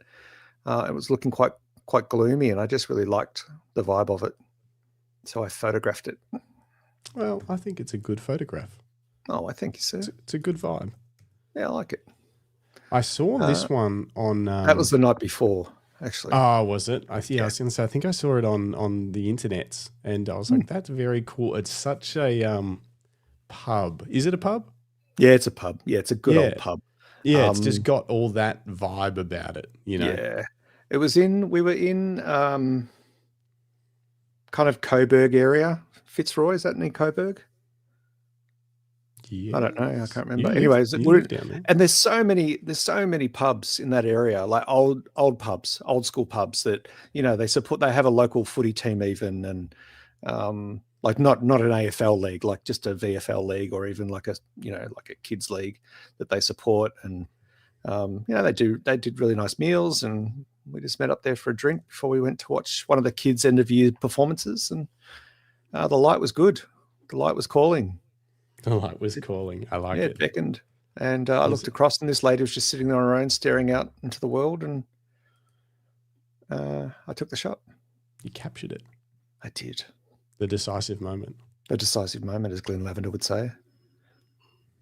I like it. This was the day before the street walk. There's a bit of a mix in here, guys. I'm really sorry. Sorry. It's interesting because the day before, the Thursday, I went out for a street walk, and I just could not help but see red things. It was just red everywhere. And then the day of the street walk, when I went out, all I could see was blue. It's just funny how it catches your eye. Sometimes you see a certain color, especially doing street photography, because you become aware of, like signs and typography and how graphics interact with the scene more than in most other genres of photography, I think, apart from marketing. Well, yeah, but definitely once your eye starts to get drawn to something, you do see more and more of it, and you're like, oh, that, Yeah. and that's why I think the themes on things like the Walk for Wellbeing, the themes are really helpful. Sometimes if you're not feeling particularly inspired or don't know where to start, and you just get, today's theme's blue, and you're like, oh, okay, well, that's easy, and you just start finding blue stuff. Yeah. Paul likes the way, great how the path curves towards the red. Yeah. Yeah, thanks, Paul. Yeah, I was kind of just wandering, looking for shots, hunting light, but and then I came across this spot, which it's our local shopping centre, basically. It's a little one in Paran, and it was on this particular day that I actually noticed that there's actually just these really strong lines leading around that corner. It was, Next shot is one of the classic shots, the foot shot. Yeah. So this was the morning of the Walk for Wellbeing. So every time I go out now, I do this. It kind of just helps me get into a bit of a mindful. I just have to stop and find something that I can put at my feet that I can photograph, and it just helps me connect and engage with that mindful side of hunting light. I like it. Thanks. I really like it. You'll have to put a book out of your feet. Maybe. Yeah, or a website. There he is. I should have There's pulled this the shot up first. man. That's The man okay. himself. So there's Craig Wetchin. Always smiling. He's always smiling. So this is one of my repetition shots. There was a lot of repetition in the lighting. There was a lot of repetition in the reflections. And then obviously our protagonist steps into the frame twice. Yeah. That shaft of light is just right there, isn't it? Yeah, it was really punchy. It was really, really bright. Beautiful. Beautiful Melbourne morning. Yeah, well done. Oh, So this is another. So again, lots of blue. So there was blue in the previous shot. The guy was wearing a really kind of plain navy blue t-shirt. We've got blue pants. The repetitions with the lighting in front and behind, as well as the broken lines on the road. Yeah, I think the broken lines repeat with they're like the feet. I don't know why. You know what I mean? Like that on one side they're doing that, and on the other side the feet are kind of I don't know why it's. Anyway, I like it. Great work. Thanks, man. Yeah, the walks Wellbeing I think is an amazing thing. If you happen to be around Melbourne, it's very cool. I don't know if that sort of stuff happens in other large cities. I'm sure there are photographers I think out it and about does. doing that stuff. I think it does. And if you're in a group, it's always good to do it in a group. Apart from safety and numbers, it's just nice because sometimes you'll walk. You know, I've hosted countless photo walks specifically for the Fujifilm group in Melbourne, and sometimes I barely take a shot because I'm just engaging with people and helping answer questions and just chatting and catching up with friends, and and every now and then you'll just stop mid-sentence and lift your camera, and because you'll see this shot will come out of somewhere, and all conversation ceases. Everyone knows just to stop, So yeah, they're good. I highly recommend it. Excellent. Now, where was this good comment? Rick Nelson says, "Such great shots, Greg." Lucinda says, Rick. "Balance." Yes, balance. Felicity Johnson says, "I love your feet photos, Greg. I look forward to seeing them. Lots of soul." Saucy minx. What else? Okay, a book recommendation from Lucinda. There's a great book, maybe add it to the wish list, called The Photographer's Playbook. I'm going to have to check that out. Photographer's Playbook. It has lots of great quotes and also great exercise and activities to do to spark creativity. I like it. Felicity says meow. David Skinner says you want to check out James R. Burns' street photography. He's a damn good YouTuber. And I'm guessing good street photographer. Photographer's Playbook. You can get it tomorrow. It's $37. It's on sale on Amazon. Oh, hang on. There's two. Is it just the Photographer's Playbook, or is it the Modern Photographer's Playbook? Guess it depends what you're into. Are you a modern? Okay, shall we quickly get into this I want it in the box segment, because we're running short on time again this week, but I think we can make it work. Yeah, we got to have to. We got to I made a whole Even just thumbnail give about it. Did you? Oh, you did too. Maybe we just make it our top 3 each. Yeah, we can go quick. The red cover. All right, thanks, listener. I'll have a look at it. I've got it here. I'm going to add it to my wish list. So I want it in the box. Normally we do the what's in the box segment if we get some new gear. But this segment is about stuff that we want in our box. So it's things we'd like to order online during the sales season. It's a great time of year, this time of year, to buy stuff. Not that you are just buying crap for the sake of it because it's on sale, but stuff that you probably need or you've been waiting to buy. Yeah. You might as well have it in your cart or sign up to some mailing lists and just see if it goes on sale. Yeah, and maybe if it doesn't go on sale, maybe that's a universe saying, "Hey, you probably don't need that yet." That's how I treat it. That's how Elena does it. Very clever. So, and of course, it is the season, isn't it? Because we've got Black Friday, Cyber Monday, where borderline Christmas and holiday shopping. There's all sorts of sales going on everywhere. I mean, let's face it, there's always a sale, but this one happens to be really good for tech. Yeah, exactly. And Most of the time. It always happens, and it's just one of those things. Yeah, Lucinda said it. Amazon is about to be the death of me. Yeah, exactly. Yeah. It's you want to sort of have a look around, write a list of the stuff you want, maybe even a spreadsheet. That's what I've got of the stuff that you want. It's such a nerd. Well, and then you can track some of the prices, because this is the thing. There's no point spending dollars that you don't have to spend. If you need gear and you know you need it, but you don't need it today. If I need it today, I'll just find what's the best place to get it from today, or trusted supplier or whatever. But if it's something that I don't need immediately, I'll keep an eye on the prices and wait for a deal. Yeah. Yep.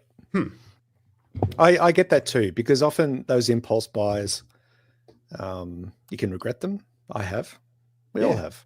And if you chuck it in, it's like you said, if you chuck it in your car and you leave it for a couple of days, because you know it's not going to disappear, like they're always going to be there, those products, SD cards and, SSD drives and all that sort of stuff. They're always going to be there. There's always going to be sales. Well, one thing you learn is yes, sometimes you miss out on a deal, but when it comes to tech, it's moving fast. And usually if you wait, it's probably going to be cheaper, or there'll be something new out. It's pretty rare that you're like, oh, damn, I missed out on the deal of a lifetime, and a year later everything's more expensive. Yeah. That's not usually the case with tech. Yep. Maybe with some other things, but. All right. So how are we going to play this? Do you want to go for like 2 low-hanging fruit items, 1 big ticket item? No, I've just got a crazy list. So you just tell me what's on your list, or you give me one thing and I'll go another thing. You just tell me. All right. Well, one of the first things that's on my list that probably won't happen this sale season is a new lens. Oh, for my Fujifilm X mount. So I'm looking at. So I got the XE5, and when the XE5 was announced and launched, it came. You could get it bundled with their new Pancake 23mm f2.8. Okay, so I've already got the 27 Pancake 2.8, but I really, really, really like the 23mm focal distance. I like the field of view. I know it backwards. I can pretty much hold my camera anywhere and know what's in frame because I've shot with that lens so much. Because I've got the 23 f2 as well. Yeah. So many 23s. And when I ordered the camera, I decided that I didn't need the 23 f2.8, the new one that came out with the camera, because I already had the 27 2.8 and I already had a 23 2. You with me so far? You staying up? Keeping up? Well, that just sounds like me talking about Canon 50mm lenses, but go on. Okay, good. Well, see, and the 23 is my weakness. That's my kryptonite, right? Mm-hmm. And so I thought, no, I don't need it. It's $700. You don't need to spend. But I really like the idea of a compact, really ultra compact 23mm. And rarely do I shoot wide open when I'm doing street. I'm mostly shooting at kind of, f8, 5.6 f8. But then I thought, well, I've got this brand new Fujifilm camera that's got like amazing autofocus speed for a Fujifilm. And maybe I should step up the game a little bit and get a better performing 23, like the 23 1.4. But it is twice the price. Not necessarily on sale. Oh, actually, it's got a cashback. I think there's a Fuji cashback on at the moment. So that's kind of like, that's my big ticket pie in the sky kind of dream thing that I'm still toying up with what I'm going to get. So you went from the smaller, cheaper 2.8 to like, oh, maybe I just need the even better, bigger, heavier 1.4. The 1.4, yeah. I like it. It. That's exactly the sort of stupid thing I would be like, I want this. Why not get both? Maybe I want the opposite. Yeah, why not get both? Glenn says the size, the weight. Yeah, it's quite a bit bigger. 1.4 is bigger. How much heavier is it? Do you know? The 23-1.4. What is it? It's a standard prime. The 23-1.4. So it's twice the price. And in terms of weight, it's 370. It's a whopping 375 grams. The 1.4. The 1.4. Oh, that's not too bad. Yeah, that's not bad at all. Whereas the 23 2.8, I don't know, they've got specs out yet. It's only like 90 grams or something. Like, it's crazy. Interesting. Anyway, that's the big ticket one. What about you? What have you got on your list? Well, before I say that, if you're in the chat, actually, let's just see who's in the chat. Paul says maybe I need something for street. Need something for street, like an XT30. Yeah. If you're in the chat, tell us, is there anything on your list or that you think you should put on your list? Apparently I'm a nerd. Jim said, nerd. Several times. And apparently I'm real serious as well. Yeah, Jim, you should be editing images. That's what you should be doing instead of typing on here. But yeah, if you have something, we want to hear about it. What are you looking for? What are you buying? What are you eyeing off? Anthony Stonehouse says, as soon as you go with the Fuji 1.4 range, he's had the 18, the 23, and the 33. You may as well just get full frame camera, same size, stick with the small primes and take advantage of APS-C. Interesting. No one needs a full frame camera. It's just... Greg Carrick says the price per gram is cheap. It is. It's like going to Woolies. You buy in bulk. Yeah. So there goes that cute factor. Yeah, that's the other thing. I'm enjoying the form factor of the XE5 with the 27 2.8. Most people think assume it's a 35mm point and shoot film camera, or not a point and shoot, but like it looks like an old school camera. So, and I do like the weight of it and the size of it. So yeah, it's quite the quandary. Yep. Said no photographer ever. So I'm going to group all of my first stuff, which is a lot of stuff, into one, so that if we're only doing a few each, then I can get away with this. And it's lighting gear. And I think I mentioned this last show, but I want to take photos of dogs in a studio environment. Also, if anyone's got a good idea for a pet photography business name, come at me. I'm trying to figure it out. So just put it in the chat. $100 if I use it. $200. $100. Just pause the show when you're happy with the price, everyone.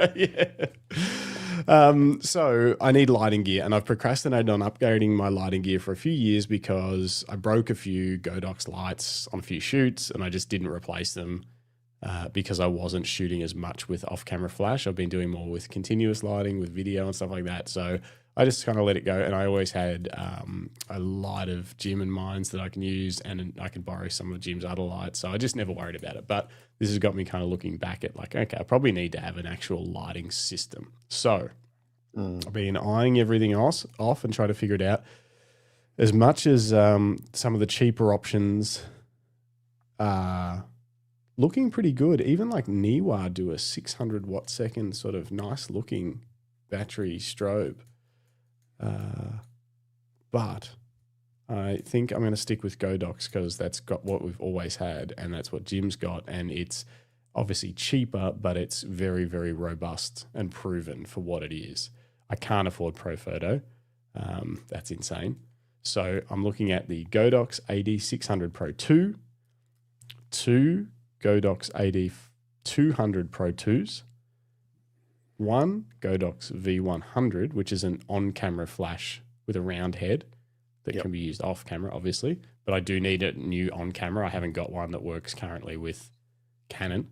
So I do need one just for like a random event thing that I might have to shoot with on-camera.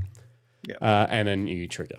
That's basically what I'm calling my light kit. And I've got some soft boxes and stuff like that, but I would really like, I've never had 2 strip boxes for side lighting, with grids. Yeah, okay. Yep. So, Lucinda says, I love my Godox 600s. I got the 2 a few months back. What's the recycle like time on the 2, Lucinda? You got the Pro one, the TTL one? Because I was going to get the manual one, which is cheaper, but apparently the recycle time is slower, which is no gooder. And the 200 and the V1, that's kind of the set. And so the two 200s, you can actually get a bracket, which I've already got, that you can put them on that makes them 1/400, which is very handy. So it's like quite modular. So, yeah. And so what about for modifiers? You talked about the strip ones, but have you got other modifiers that you can employ? Yeah, I've got a big softbox, which Jim broke, and a small softbox, which he hasn't broken yet. So I'll probably just buy. They're like round soft boxes. I might buy a. They're kind of like an umbrella style softbox. They've got a block for the light, so it works more like a beauty dish, like a normal softbox. They've got double diffusion, but you can essentially shoot the light shooting through both layers of diffusion. Yep. There's ones where the light is effectively blocked by a metal reflector, and then it reflects into the entire softbox. I want to get one like that, so I can use it without the diffusion material and get a bit more. Like it shoots backwards. No, it shoots forwards into the softbox like normal, but it's got a cover over the bulb like a beauty dish would have. So it softens it and spreads it. Exactly. So you're not seeing the direct flash of the bulb, even through diffusion panels with a normal softbox. You see the direct flash of the bulb. This would be blocking that bulb and then sort of reflecting it out into the box. So that's what I'm thinking. And so I probably need a square softbox because I don't have one of those at the moment. All right, they're all coming in. Let's see. Everyone's going to be. Lucinda says, Justin, I'm going to send you the strip boxes I got. Perfect. That'd be amazing. How much do you want for them? I was just going to get cheap Godox ones or something because I probably won't use them a lot. Zachary Carr says, just in frame pet photography. No. But good. But no. What else we got? Paw print photography. Maybe. Apparently it does recycle fast. Bruce says, I've got the 600. It's good, but if you're doing really silly stuff like me, then the AC adapter is king. This is the thing, Bruce. KL have it listed on a deal with a free AC adapter at the moment, and those things are normally over $200. Yeah, that's but good. it says no stock. So I've got to call them and be like, are they waiting for stock? Can I back order it, or is this deal hasn't started yet? And they'll add stock when the deal starts or something. It looks like they've preloaded up some deals because it's discounted and with a free AC adapter. I think it comes with an AC adapter for like $1,250 with the Pro 2. And I was like, that could be very handy. Yeah.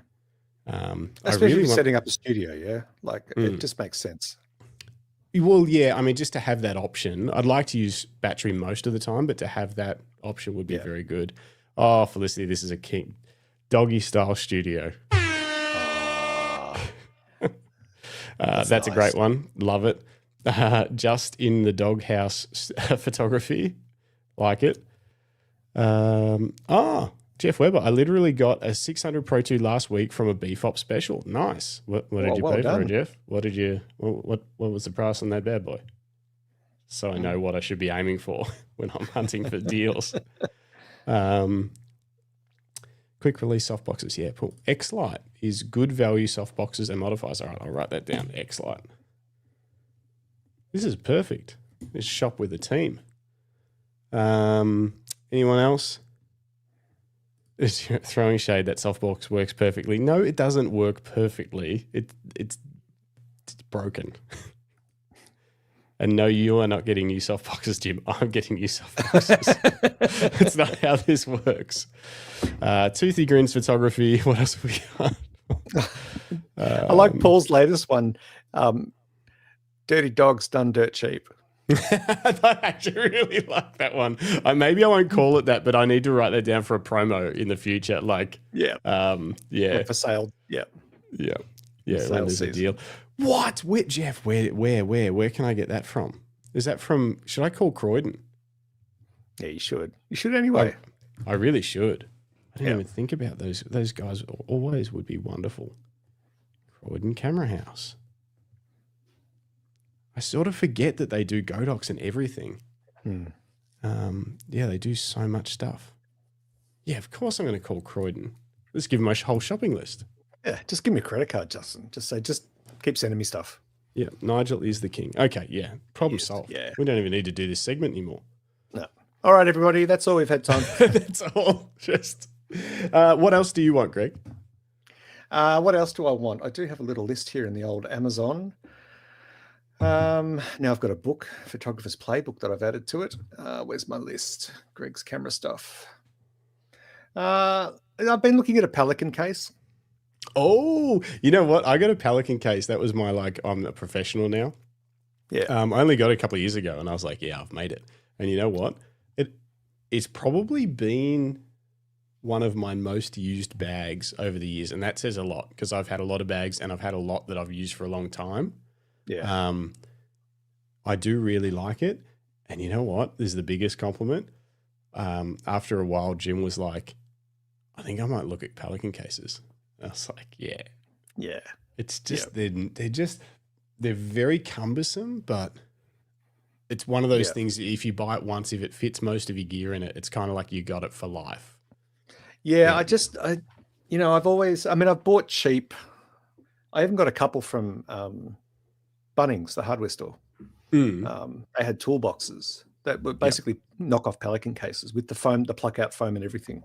But they didn't last, and they're full of other shit now. So mostly I keep my foam always in those ones. It always just ends up. You sort of think you're going to make the perfect holes, and then it all ends up kind of wonky and doesn't. And it all starts kind of deteriorating.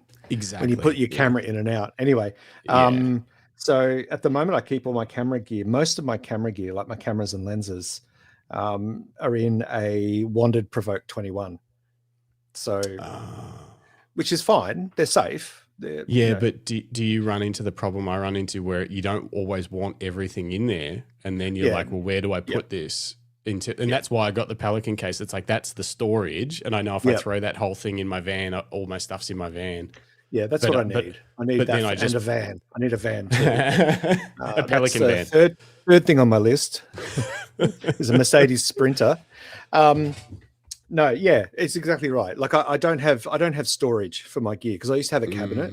Used to have all my camera gear in the other room, in the main living room, and now it's all. I've got this corner of Brendan's bedroom that I rent from him.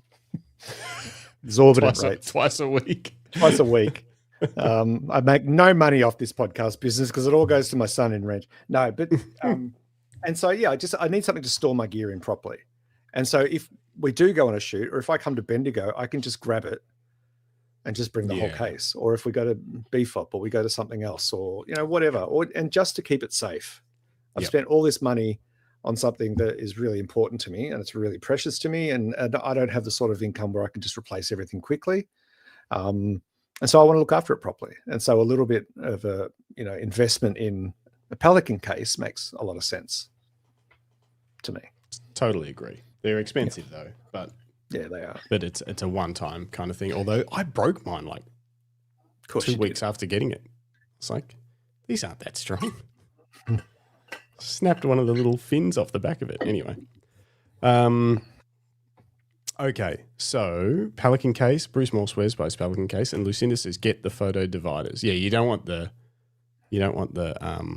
little pick apart stuff. It just doesn't end. But there's still, you can still change them and arrange them, can't you, to suit your gear? Yeah. Look who's keeping an eye on us. He is too. Yeah. Look. What's he editing? But look, he said, what did he say? Oh, Dennis messaged and said, you guys are always such a nice addition to my editing nights. That's a nice softbox, Dennis. Can I have that softbox? Oh, there it is. Look at that. Oh, yeah, it is a nice one. I'll have that one. Thank you. Podcast mic and everything. I could just set up in there. It's perfect. Yeah. Dennis says, I can count 16 Pelican cases in eyesight in my studio. Bloody hell. Cheap knockoffs mainly. That's funny. Okay. Back to it. What else do I want? This is a quick one. I want a large, fast SD card, but I can't afford one. Ideally, I want a 512, but I'd accept a 256. But I want a V90. And last time I checked, they were outrageous. I don't even know if you can get Can you get a 512 V90 SD card? Because that. How much is it? Pro grade is $899. That's the cost of a lens. That's what I said. Because the thing is, when you look at them close, they're all V60s. So to get a V90 at 512, you're looking at close to $1,000. So I could go down to a 256 and they're like $399. Does that Lexar have one? $339 maybe. But because I've got 512 CF Expresses, I don't have like a matched SD to shoot dual cards on like a really like a serious job where if I don't want to switch cards at all day and I want to shoot raw to both cards and have it be fast, that's sort of what I need. That's a lot for an SD card.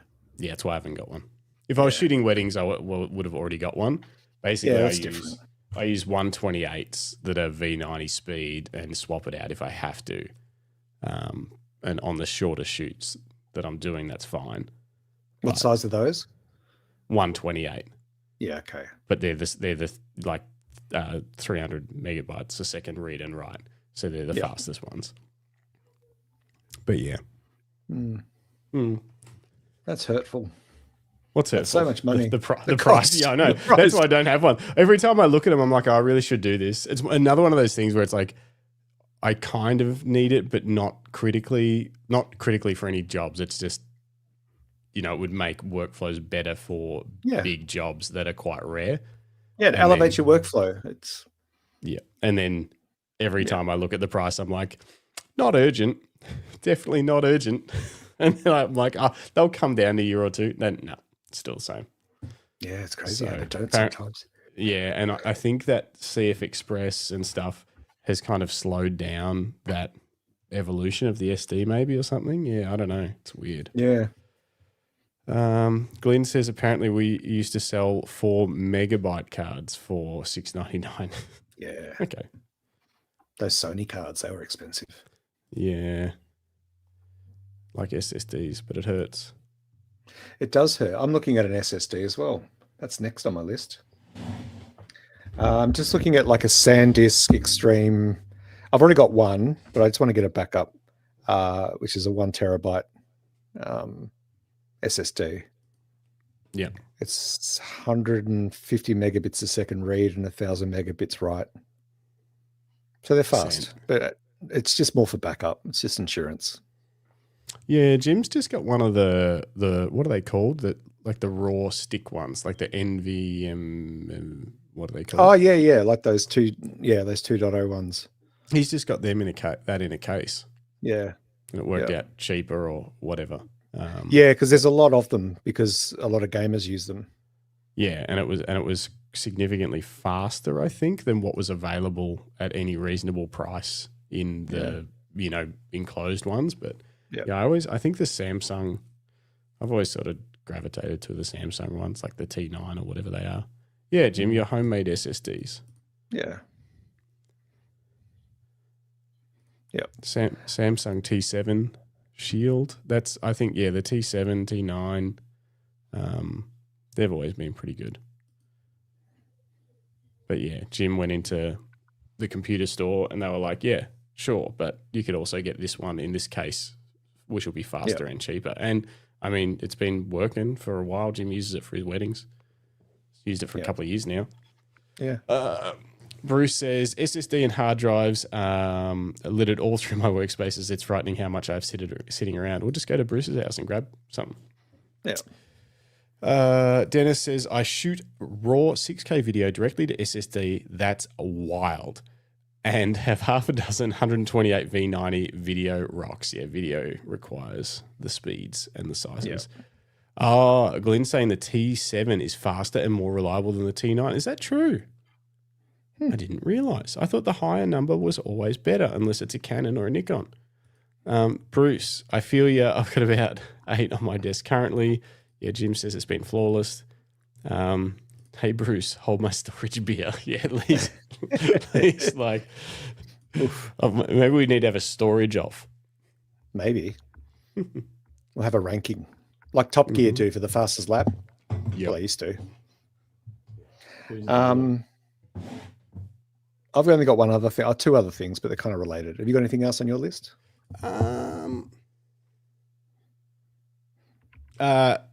It's not, no, because it won't get cheap. Actually, there's some photo books I've got in my cart, some pet photography photo books.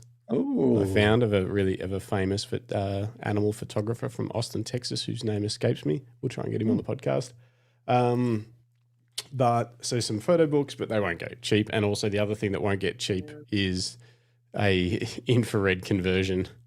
Because I'm pretty sure they don't do Black Friday sales. Yeah. But it's on my list, but it's also on that list of like, it's not really urgent. So that probably will happen when it happens one day. Yep. Fair enough. The only other thing I've got, I was looking at getting an Anker desktop, like a powered charger, a powered hub, USB-C hub, and a couple of new USB-C to USB-C cables because I just upgraded to the iPhone 17, so I don't need Lightning anymore. Finally. Yeah. Yep. But then you showed me the Rode hub, and now I'm really in love with the Rode hub. It does look nice. It's a sweet little box. I'm pretty sure Rode will end up sponsoring this podcast. I'm pretty sure they should. We're kicking goals. Yeah, so I'm looking at something because, I mean, if anyone saw my pre-BFOP images that I posted on socials of me charging everything, the kitchen bench it was like a scene from Back to the Future where, they're jerry-rigging the DeLorean to make it work in the Wild West. Yeah, it's like that. But this Rode hub looks pretty good. And it's an Australian brand. Yep. So, shop local and all that. But it is $260. Yeah. Anyway, so that's it for me. All right. Well, I'm just going to bring this up. This was sent by Dennis. His SSD storage. Is that it says beat that madness. Is that a 3D printed case for your Samsung SSDs? And if so, did you 3D print it or did some crazy person on the internet 3D print it? Because that's pretty awesome. Also, Lee Herbert says, Greg, check your DMs. Lucinda says, where are we going to place a bundle deal on all these purchases? That's smart. We should start a photography buying group.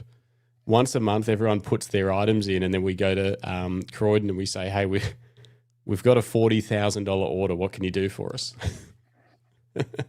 Yeah, we buy in bulk, split it up. Dennis says, yep, 3D printed, and I have 4 of these. I 3D print everything. That's very cool. Very, very, you keep very talking. cool. I'm just going to bring up these photos of Lee's. Yeah, I'm going back through to see. Scott Longdon says, unfortunately, memory isn't going to get cheaper anytime soon. There's a worldwide shortage, and Mr. Trump isn't allowing China to access the faster tech. Oh, interesting. So then who's got the faster tech? Will Mr. Trump start selling like Trumper bytes? It's 512 Trumper bytes. He probably will. Oh, I mean, if they're fast, they're fast. They're the greatest. They're the biggest Trumper bytes. Our Trumper bytes are bigger than your Trumper bytes. Did you get them? You got the images? yeah. I'm just putting them in that same drive folder. These are Lee Herbert's images. Have you still got that drive link? Right. Oh, no. No, that's not easy. Let me see if I can find it. I've closed It's all on the my- running sheet. Yeah, oh yeah. Oh, let me see if I can find that. Da-da. There we go. I'll get rid of this and I'll share that instead. I'll never find it. Oh There it shit! is. He sent more. I can't bring them all up. We can't. No, we can't. We're too slow. We're not fast enough. So what are these? These are like, oh, I see. I see what we're looking at down here. They're all Synology raids. So it looks like master. I can't tell how many of them are masters and slaves, but that's a lot. That's a lot. And then let's have a look at this. And then he just sent me it. This one's that's more like the reality of of photo and video storage at the professional level. The other one's like, look at my raids, and then this one's like, fuck, I've been busy. I'll sort them out at some stage. Yeah, Dennis is right. That's classic. It is. It's so real. Like we all want it to be neat all of the time, and then you do a big refresh and everything isn't it? But yeah, second one is way more real. It's life. Oh, And then he's got funny. boxes. Lee sent me another photo. He's got boxes and boxes of these tape reels. Oh, Are they 12, no. Old are they 12 tapes. terabyte each or 30? I can't read the text. Anyway, yeah, there's a lot there. All right, what is happening here? We need to get onto these image reviews. I think. Is there Yeah, anything let's else go you on to wanna- images. No, that's it. That's it. I'm broke. You're broke. It's all We spent. don't even know what we can afford, but we'll see. No. All right. Let us go to this and this. Getting some weird. You getting my weird feedback? Can you hear anything weird? Okay, No. I can. This is becoming a storage measuring competition. It is. Oh, Lucinda's saying a text your mind. I don't even know. Did we get it? Did you text it to the show number, Lucinda? I don't think I got it. No. Not that I can see. Everyone's happy to text in. No, everyone's too scared to call in maybe these that's days. me. Hang All right, let me pull up some images. Oh, let me first change the thing so that we're very professional.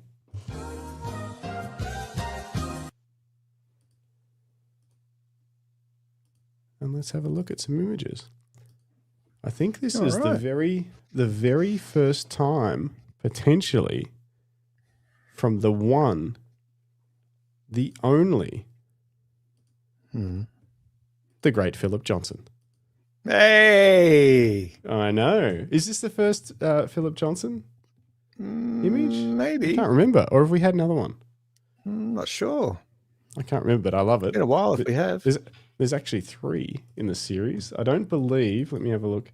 Pretty sure they didn't come with any additional information. But it is a beautiful shot. It is a beautiful shot. So much And then- mood and atmosphere, isn't there? Yeah. And then this one. Oh, I love It that. is. We got any info? Oh, look at this. Oh, yeah. Look at all this info. Sony F16, 1/40th of a second, 125 ISO. Beautiful. And then Really beautiful. getting a little buggy. Ooh, a little buggy. First timer, he says in the chat. These First are great film. timer. These are beautiful. Finally, we're excited. Yeah. I think I like this one the most. Although it's hard. The tree one is very cool. I think they're all great. But I don't know. I don't know why this one. I really like the color palette. Mm.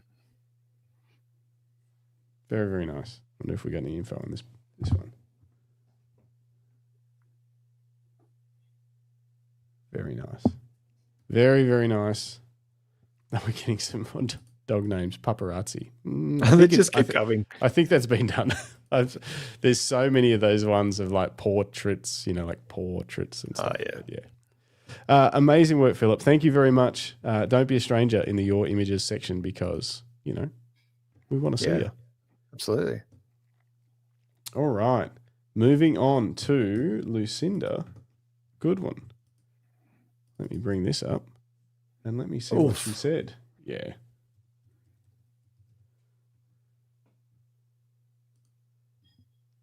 A few snaps from a show I shot last week.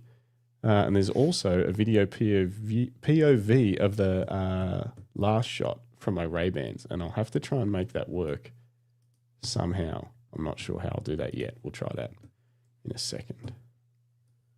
But let's check these out. That's very cool. Oh, wow. Yeah, that's awesome. Yeah. That's not your standard Nah. your standard live photography shot. Oh, that's Nice. epic. Look at that. Keep settings, can we? Yep. R5 Mark II, f3.5, 125th of a second at ISO 40,000. Poof. Try that on your Fuji, Greg. Whatever. Was that noise reduced? Was that like AI noise reduced, or is that just cameraing?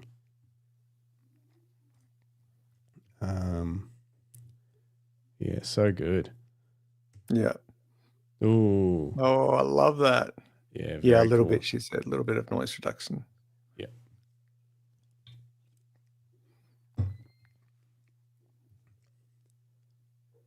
Heck yeah. Great shot. Yeah, that's really cool. What band was this? And are you in the wings, or are you out of sight, or are you actually on the stage I inside? think she's famous enough that she gets to roam around with the band on the stage. Yeah, I guess. By the Yeah. looks of it, to get the shots. Jeremy Zucker. Oh yeah, it's right there in the file name. Jeremy Zucker, and I'm on the stage. Yeah, she's on the stage. Oh yeah, I like this one. David Skinner, very cool Lucinda. Could have been taken in the 70s. It really does have Yeah. that vibe. It's timeless. It's got a bit of a nostalgic vibe, doesn't it? Nostalgic, and with those stars. I assume you're using like a star filter thing or whatever they're called. Very, very nice. Mm. I'll see if I can make this video work.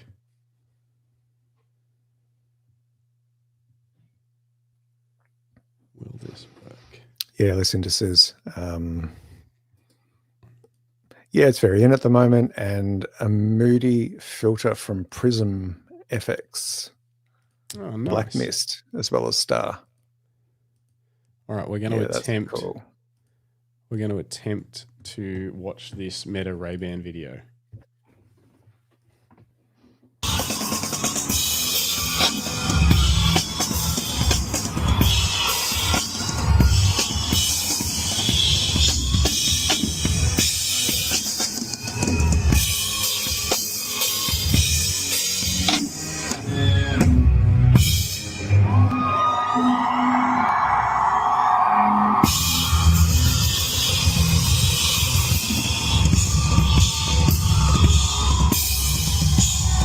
I think that would actually be better quality than what it's showing there. It's showing blocky. I don't think it.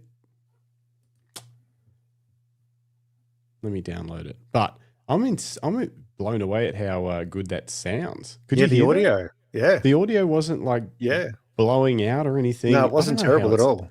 How's it doing that? Yeah, that's amazing. These things are cool. Yeah.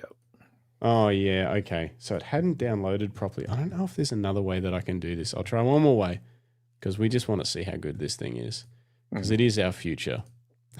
It's the future of the world. Not that, this. There we go. So I'll start it from here.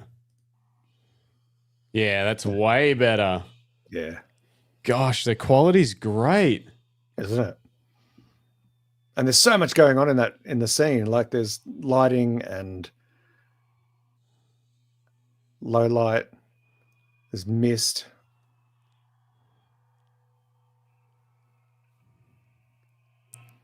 It's only 1080.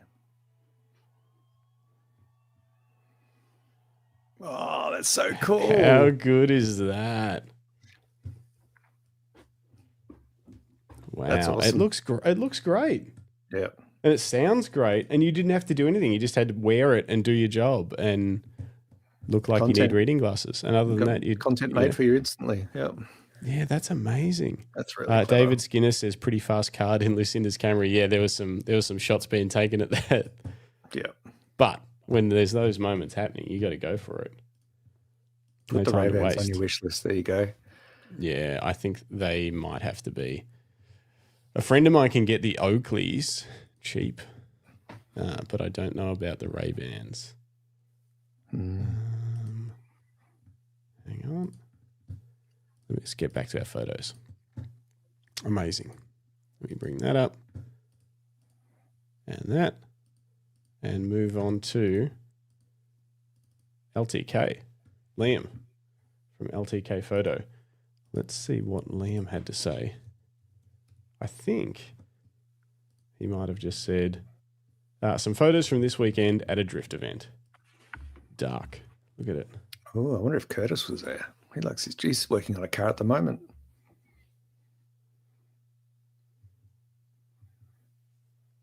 I wonder how dark we're talking here. Look at these. F5, 12,800 at F5 at 1/70th of a second. That's at 1/25th. 1 over 100th. Yes, it's pretty dark. Yeah. Great work. I don't know if you can tell there, but that's the car is sharp. The car is sharp, but there's plenty of motion blur. Yeah. It looks great. They're really cool. I would imagine in that light that this would not be easy. Awesome work. Thanks for sending those in, LTK. It makes you realize that, you've just got to be a little creative to think of, let's say I really want to work on my low light photography. You can go to these events, even if you're not a car person. It will teach you so much about your craft and your camera, and you'll make a shitload of mistakes, but you'll learn from it. Yeah, provided you can get access to somewhere we can shoot from, which these events, as long as you, these aren't like, this wasn't the F1, so it's like, if it's a local event and you can get into the safe spots to shoot from, LTK says, pushing ISO to the max. Yeah. All right. Up next, Tweak Productions, otherwise known as Jamie Vandenbrink, Tweak Productions Photography. Where do you send images, David? Send them to Justin at luckystraps.com.au, but unfortunately I can't pull them up on this show, but I can pull them up on next week's show. Justin at luckystraps.com.au. Send them through. We'll pull them up next week. We do it every week because it's fun. We like to look at photos. Oh, look at this. So would love to have some thoughts on flash versus natural light when it comes to macro. Maybe Greg might have some thoughts since he has started to delve into this. Here are 2 shots I took of a robber fly, one with flash and one without. I don't have the fancy diffuser and not sure if I should invest. I usually just use natural light or an LED panel. Haven't really delved into anything, into using flash or focus stacking. I really like the softer look of natural light, but maybe I need more practice when it comes, practice and better gear when it comes to flash. Would love some thoughts or feedback. Okay, so this is image number 1. This is image number 2. So this would be natural light. Yeah, I reckon. And this would be flash. Yep. Yes. Did the settings come through? Yeah, let's have a look. Or did they? F14 1/500th of a second, ISO 800, and then this one is F14 1/500th of a second, ISO 800. That's really bright at F14. No flash. Yeah, that's weird. That doesn't seem right, does it? No. F14 ISO. ISO 12,800. Sorry, versus ISO 800. 12,800. 800. Yeah. So yes. I mean, the natural light is good. I think it's slightly overblown for what it is. I'd probably drop it down a little bit, but it's really interesting. I never understood why you needed flash for macro until I started doing it. And you're so close to the subject with your macro lens that your camera, everything casts a shadow, everything blocks light, and so. And the other thing with the macro lens is that unless you want a paper thin slither of in focus, like a focal plane, you need to go for obviously a really narrow aperture, as narrow as your lens will allow in most cases. Well, yeah, look at this background. This background looks like it's the most blurry, bokeh-licious, blown out background, but it's F14. It's just such a different. It almost turns everything you think you thought about photography on its head, even though the physics all make sense. But it's like, F14 is no longer everything in focus. Yeah. It's and amazing. then having your ISO cranked so high, current gen cameras are great at dealing with high ISO, but it does degrade your image, even with AI. What do you call it? AI noise reduction. And I think for me, I like the whole idea of using the flash because then I can shoot at lower ISOs and narrow aperture and a fast enough shutter speed under 125 usually, and you get that nice sort of separation of background and foreground as well. And with mine, I'm going ultra dark wherever I can because I really like that really dense black backgrounds and things just slowly appearing out of it, just to create contrast. So there's nothing wrong with shooting it with natural light. I think it's a great looking image. It's amazing. Do what makes you happy. Play around with both in a whole range of different scenarios. If you're happy with the noise recovery, the noise reduction that you're getting out of your natural light photos, then stick with it. I think it's great.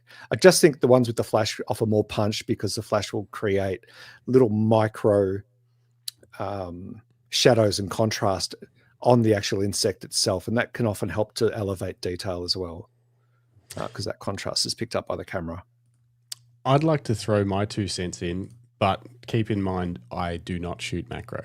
But here's what I'm going to say. One, I think this image is a better image than the flash image, but that doesn't mean that it's natural light versus flash is any. It just means I think this image, I like the composition, I like the color. I think just this particular choice of 2 images and the way they were shot, I prefer this one. But that doesn't mean that I prefer natural light macro image over flash. Just this is personally a more appealing image to me. Yeah. What I think you can experiment with is, so you've shot this at ISO 800, you've shot this at 12,800. Experiment with flash photography if you like this look, but crank the ISO up to 4,000. Get more of the natural light, less of the flash, balance it out a bit more.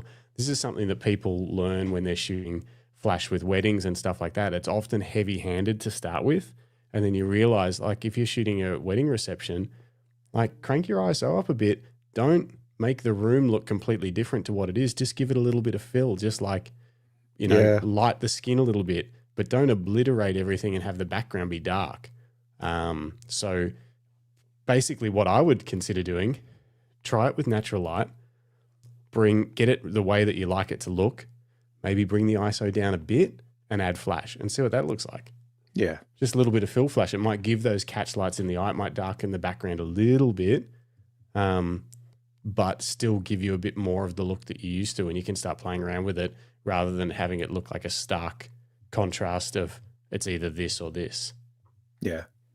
There might be some in-betweens. You can also, if you're using flash on TTL, I don't know if you're using it on TTL or manual, but just dial down your flash exposure compensation.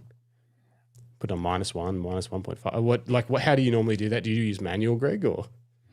No, I use TTL mostly. Do you change the exposure compensation on the flash? I'll drop it a little. Drop it a little, yeah. Yeah. Yep. Yeah. Okay. And because I'm using, now I'm doing more of my macro work on the XE5, I've got bigger files to work with, so I can be more brutal with how I edit them as well. Yeah. That makes a big difference. Very cool. Yeah. Yep. Keep at it. Just, like Justin said, just experiment. Yeah. Find what works for you. Yeah, and it doesn't have to be one or the other. It can be just how much flash do I want to add to this scene to get the look that I'm looking for. All right. Up next, a man that needs no introduction, Greg Carrick. Hey, crackers. And Greg says, fireworks at Lilydale show.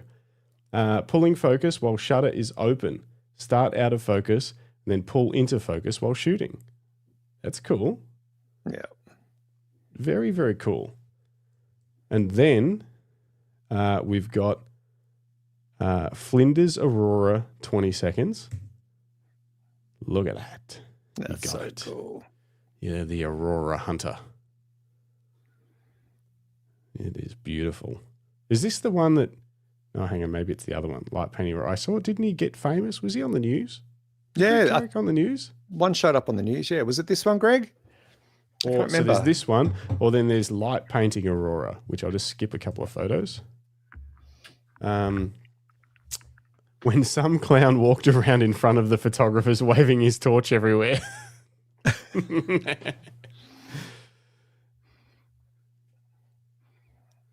That's amazing.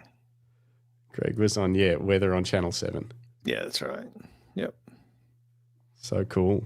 Congratulations, cool. you're famous. Yeah. And then 3 black and white photos, street style at Lilydale show, added some grain and vignette. Let's have a little look.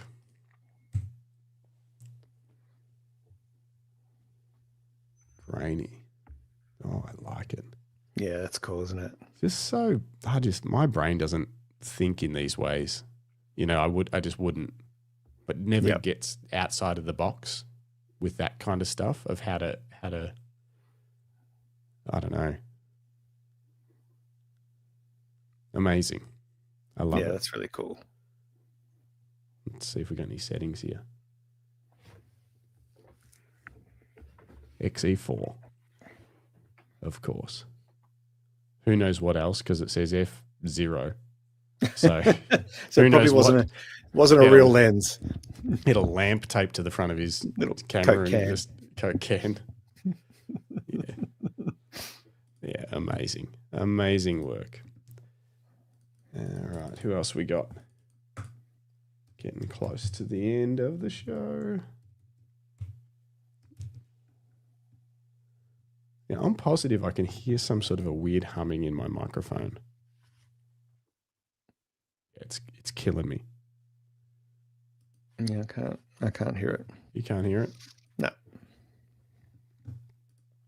Oops. Oh, these look familiar. Yeah, the one and only David Mascaro. I've just got they're sized a bit differently this week, I think. I'm not sure. Maybe the download didn't go well. I'll change it. Hey guys, these are not from the previous challenge I gave myself. These are digital, and I think I was using the D810 at the time. They go back a few years. Interesting stories take too long to explain each encounter. I did a brief response to Justin and Jim's questions on episode 29. I didn't, because we're asking about how he interacts and stuff, but I don't know if I saw that. I'll have a search for that comment thread and see if I can find it for next week's show, because we're interested to know how he talks and interacts with his subjects. Yeah. And gets them comfortable, and then whether or not he gives them images. Actually, I do remember him saying he does give them images if they want them. But yeah. Is it great? Street photography portrait master. Yeah.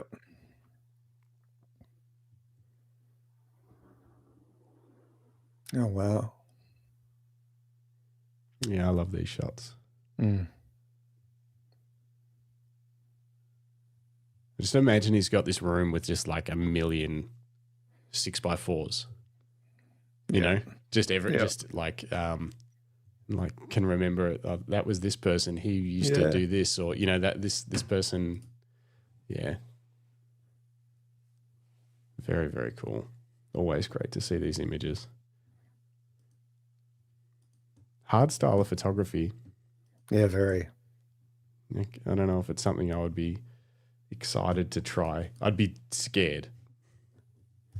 But I guess you just got to walk up to that first person and ask and realize all they can say is no, I guess. Yeah, but it's just making that bridge, isn't it? It's just, I find it really, really difficult. Just quickly, LTK says, are my images too dark? Let's have a quick look. The drift photos. This one, yes. Yeah, I think I'd say that one is. I think we'd need to see a little bit more detail in the car and even the foreground, if possible. Well, you want to just separate the car from the road a little bit more. It's tough. Black car, black background. You're always going to have trouble. That black's not getting a lot of light. I would love to see a little bit more light on it. I'd be interested to know what lens. It doesn't say what lens you were shooting with, I don't think. It says it's at f4.6 on the XT2. But yeah, if a telephoto that starts at 4.6. Yeah, it's 115 mil Yeah. focal Maybe length. the So 100 to 400. I mean, at 12,800, like you're already pushing things hard, so it's going to be tough, but a little bit, a little bit more in that. And then let's just hang on, have a look. Like this one for the vibe of it, and on a dark night, that's fine. I think. Yeah, like you could play around a little bit, but I think that's okay. Yeah. It's a dark scene. It's always going to be a dark scene. These ones are where it gets a bit trickier. It's like I would be nice to see a little bit more. I would even experiment with, like, these ones are good. They're not as see, this one's like significantly darker in the foreground and stuff, whereas you've got some light through the on the surface of the road on this, which is great. The car's got lights underneath it, which helps. But yeah, you could play around potentially with a mask or a brush in Lightroom and see if you can bring the car up Just a little lift bit. it up a bit. Yeah. Yeah, that's what I would try with. Have a look at Andrew Hall's photos. He's a Fuji shooter. He's actually a Fujifilm ex-ambassador. He shoots all of the big, like the, what do you call them? The endurance races all around the world. Have a look at some of his stuff, the way that he lights and kind of lifts details. It's worth just checking it out. Yeah. All right. David Leparati. Oh my gosh. Jesus, here we go. What's going on here? All right. Which one's which? The foggy morning sunrise with sea mist images were shot with a Fuji XE2 and the XF55 to 200mm lens. Beautiful image. Nice. Love it. Great colors. What else have we got?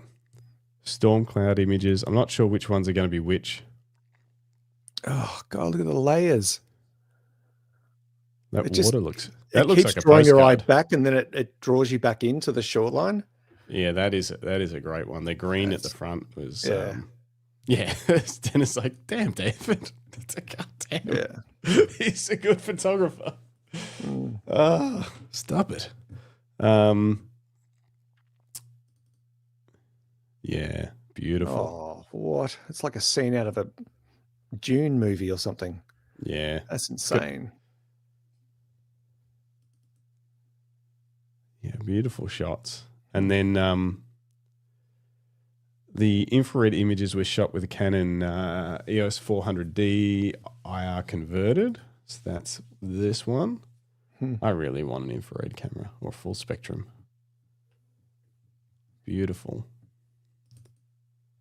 Yeah, it just makes simple scenes. Like I think it would just be fun, like seeing what it looks like. You're like, oh, that looks cool. You know, it looks different. Look at him. Look at him. I was lucky with the morning mist. Yeah. Just one of those lucky photos. You get lucky a lot. Speaking of getting lucky, he also sent through some photos of his new camera strap. Hey, I'm the Fujifilm. Nice. What does it say? Let's have a look. I would like to thank you all at Lucky Straps for my new Lucky Straps. They are great quality and look fantastic. I have attached a couple of photos I shot this afternoon using LED lights, where he continued to get lucky because they also look great. We didn't even make a strap that looks that good. No. Yeah, look at this Bruce model every week. David, it's just like, I took these casually, no big deal. Yeah, maybe I should send him the underwear as a prize. Finally, last one, lucky last, I think, unless I've missed someone. If your name is Craig Murphy, I didn't miss you, but if your name isn't Craig Murphy and you sent me photos, then I might have missed you. So sorry. Let me know.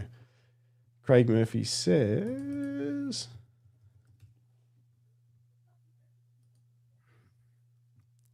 oh, excuse me. Some more dawn pictures from this year's Bathurst 12 hour in February. These are not. These are probably at the limit of my trusty Olympus EM1X. Both taken at dawn at the end of Conrod Strait, mixing landscape and motorsport photography. My two favorites. Yeah. Oh, I think I like that one. That one's, I don't know what it is. It's just got lines. Yeah. That's cool. Yeah. So it got no information.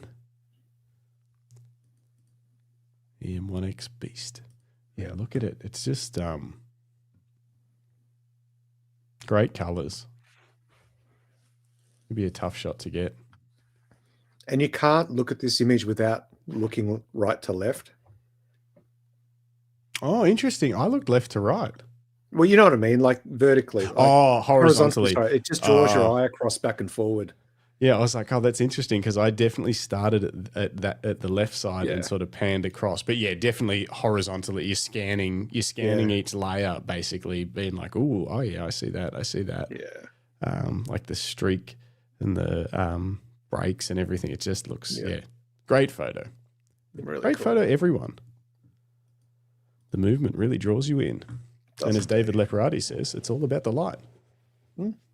Indeed. All right. We should probably call it because that was an insanely long show. Because It was a long show.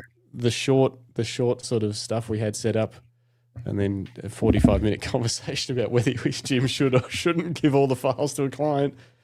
But that's a good conversation. That was a good conversation. It's an important one to have. Yeah. And part of what we do here is we create a space where people can ask these sorts of questions and people can live respond. I love it. Yeah. It's great. If you've got a weird situation or something, you can even anonymize it if you want, but email it to me, justin@luckystraps.com.au if you want wants to bring something up on the podcast, or you can always call in, tell us what you're up to. But not now, we're going to bed. Yeah, we're going to bed. We're going way past. Join us on Thursday, or if you can't join us, watch it back later. But we have music photographer Lucas Packett. There it is. It was on the tip of my tongue. Yeah. Should be a great show. Heaps of fun. Yep. So otherwise, but on that note, that's about it. Yeah. I think that's it until I've run out of words and thoughts and awakeness. I'm ready for bed. Me too. Tired. But this has been the Camera Life podcast, proudly brought to you by Lucky Straps. We've got a family sale on right now. Do you want to be part of a family, one that loves you no matter what you do? You could walk in the door with your face covered in dog shit. We will still love you from a distance. But head to luckystraps.com. We have a family sale going on at the moment. There's massive discounts on everything, even Valorant gloves. So make sure you jump on the site, check it out. If you're new here, thanks for joining. Give us a like. It helps out a lot, but also subscribe and tell your mum. Get your mum to subscribe. That would actually be helpful if you could. Yes. Very helpful. We hope to get to 2,000 subscribers by the end of the year. We're well on the way. We're getting pretty close. We're almost at 1.8, almost a little bit further. But let's do it. Yeah. Or just create a bunch of burner accounts and just subscribe. Either way, we don't care. Also very helpful, especially if they're funny. A little bit dirty. That's always good. Where's Seymour Bush? We haven't seen her tonight. All right, let's roll some music and talk to everyone in the chat. Paul says, see everybody. LTK, appreciate it, guys. Great show as always. Dennis, good to see you. Love you too, man. Yeah, love you too. Tweak Productions, good night. Light Gatherers, Bruce Moyle, thanks all. Thank you, Bruce. Felicity Johnson, good night. Hope the Renos weren't too loud tonight, Felicity. Thank you for joining us. Greg Carrick says smash that like button. He's always on it. Yes, please. Just give us a like. It'll help us in the algorithms. Craig Murphy, fun night. Thanks, folks. Lucinda, thanks for joining us. David Leparati, thanks for sending all the photos in, and the photos of the straps are amazing. Philip Johnson, until Thursday, thank you. Greg Carrick, cheers. David Skinner, yes. Everybody, see you in the next one. See you guys. Be safe.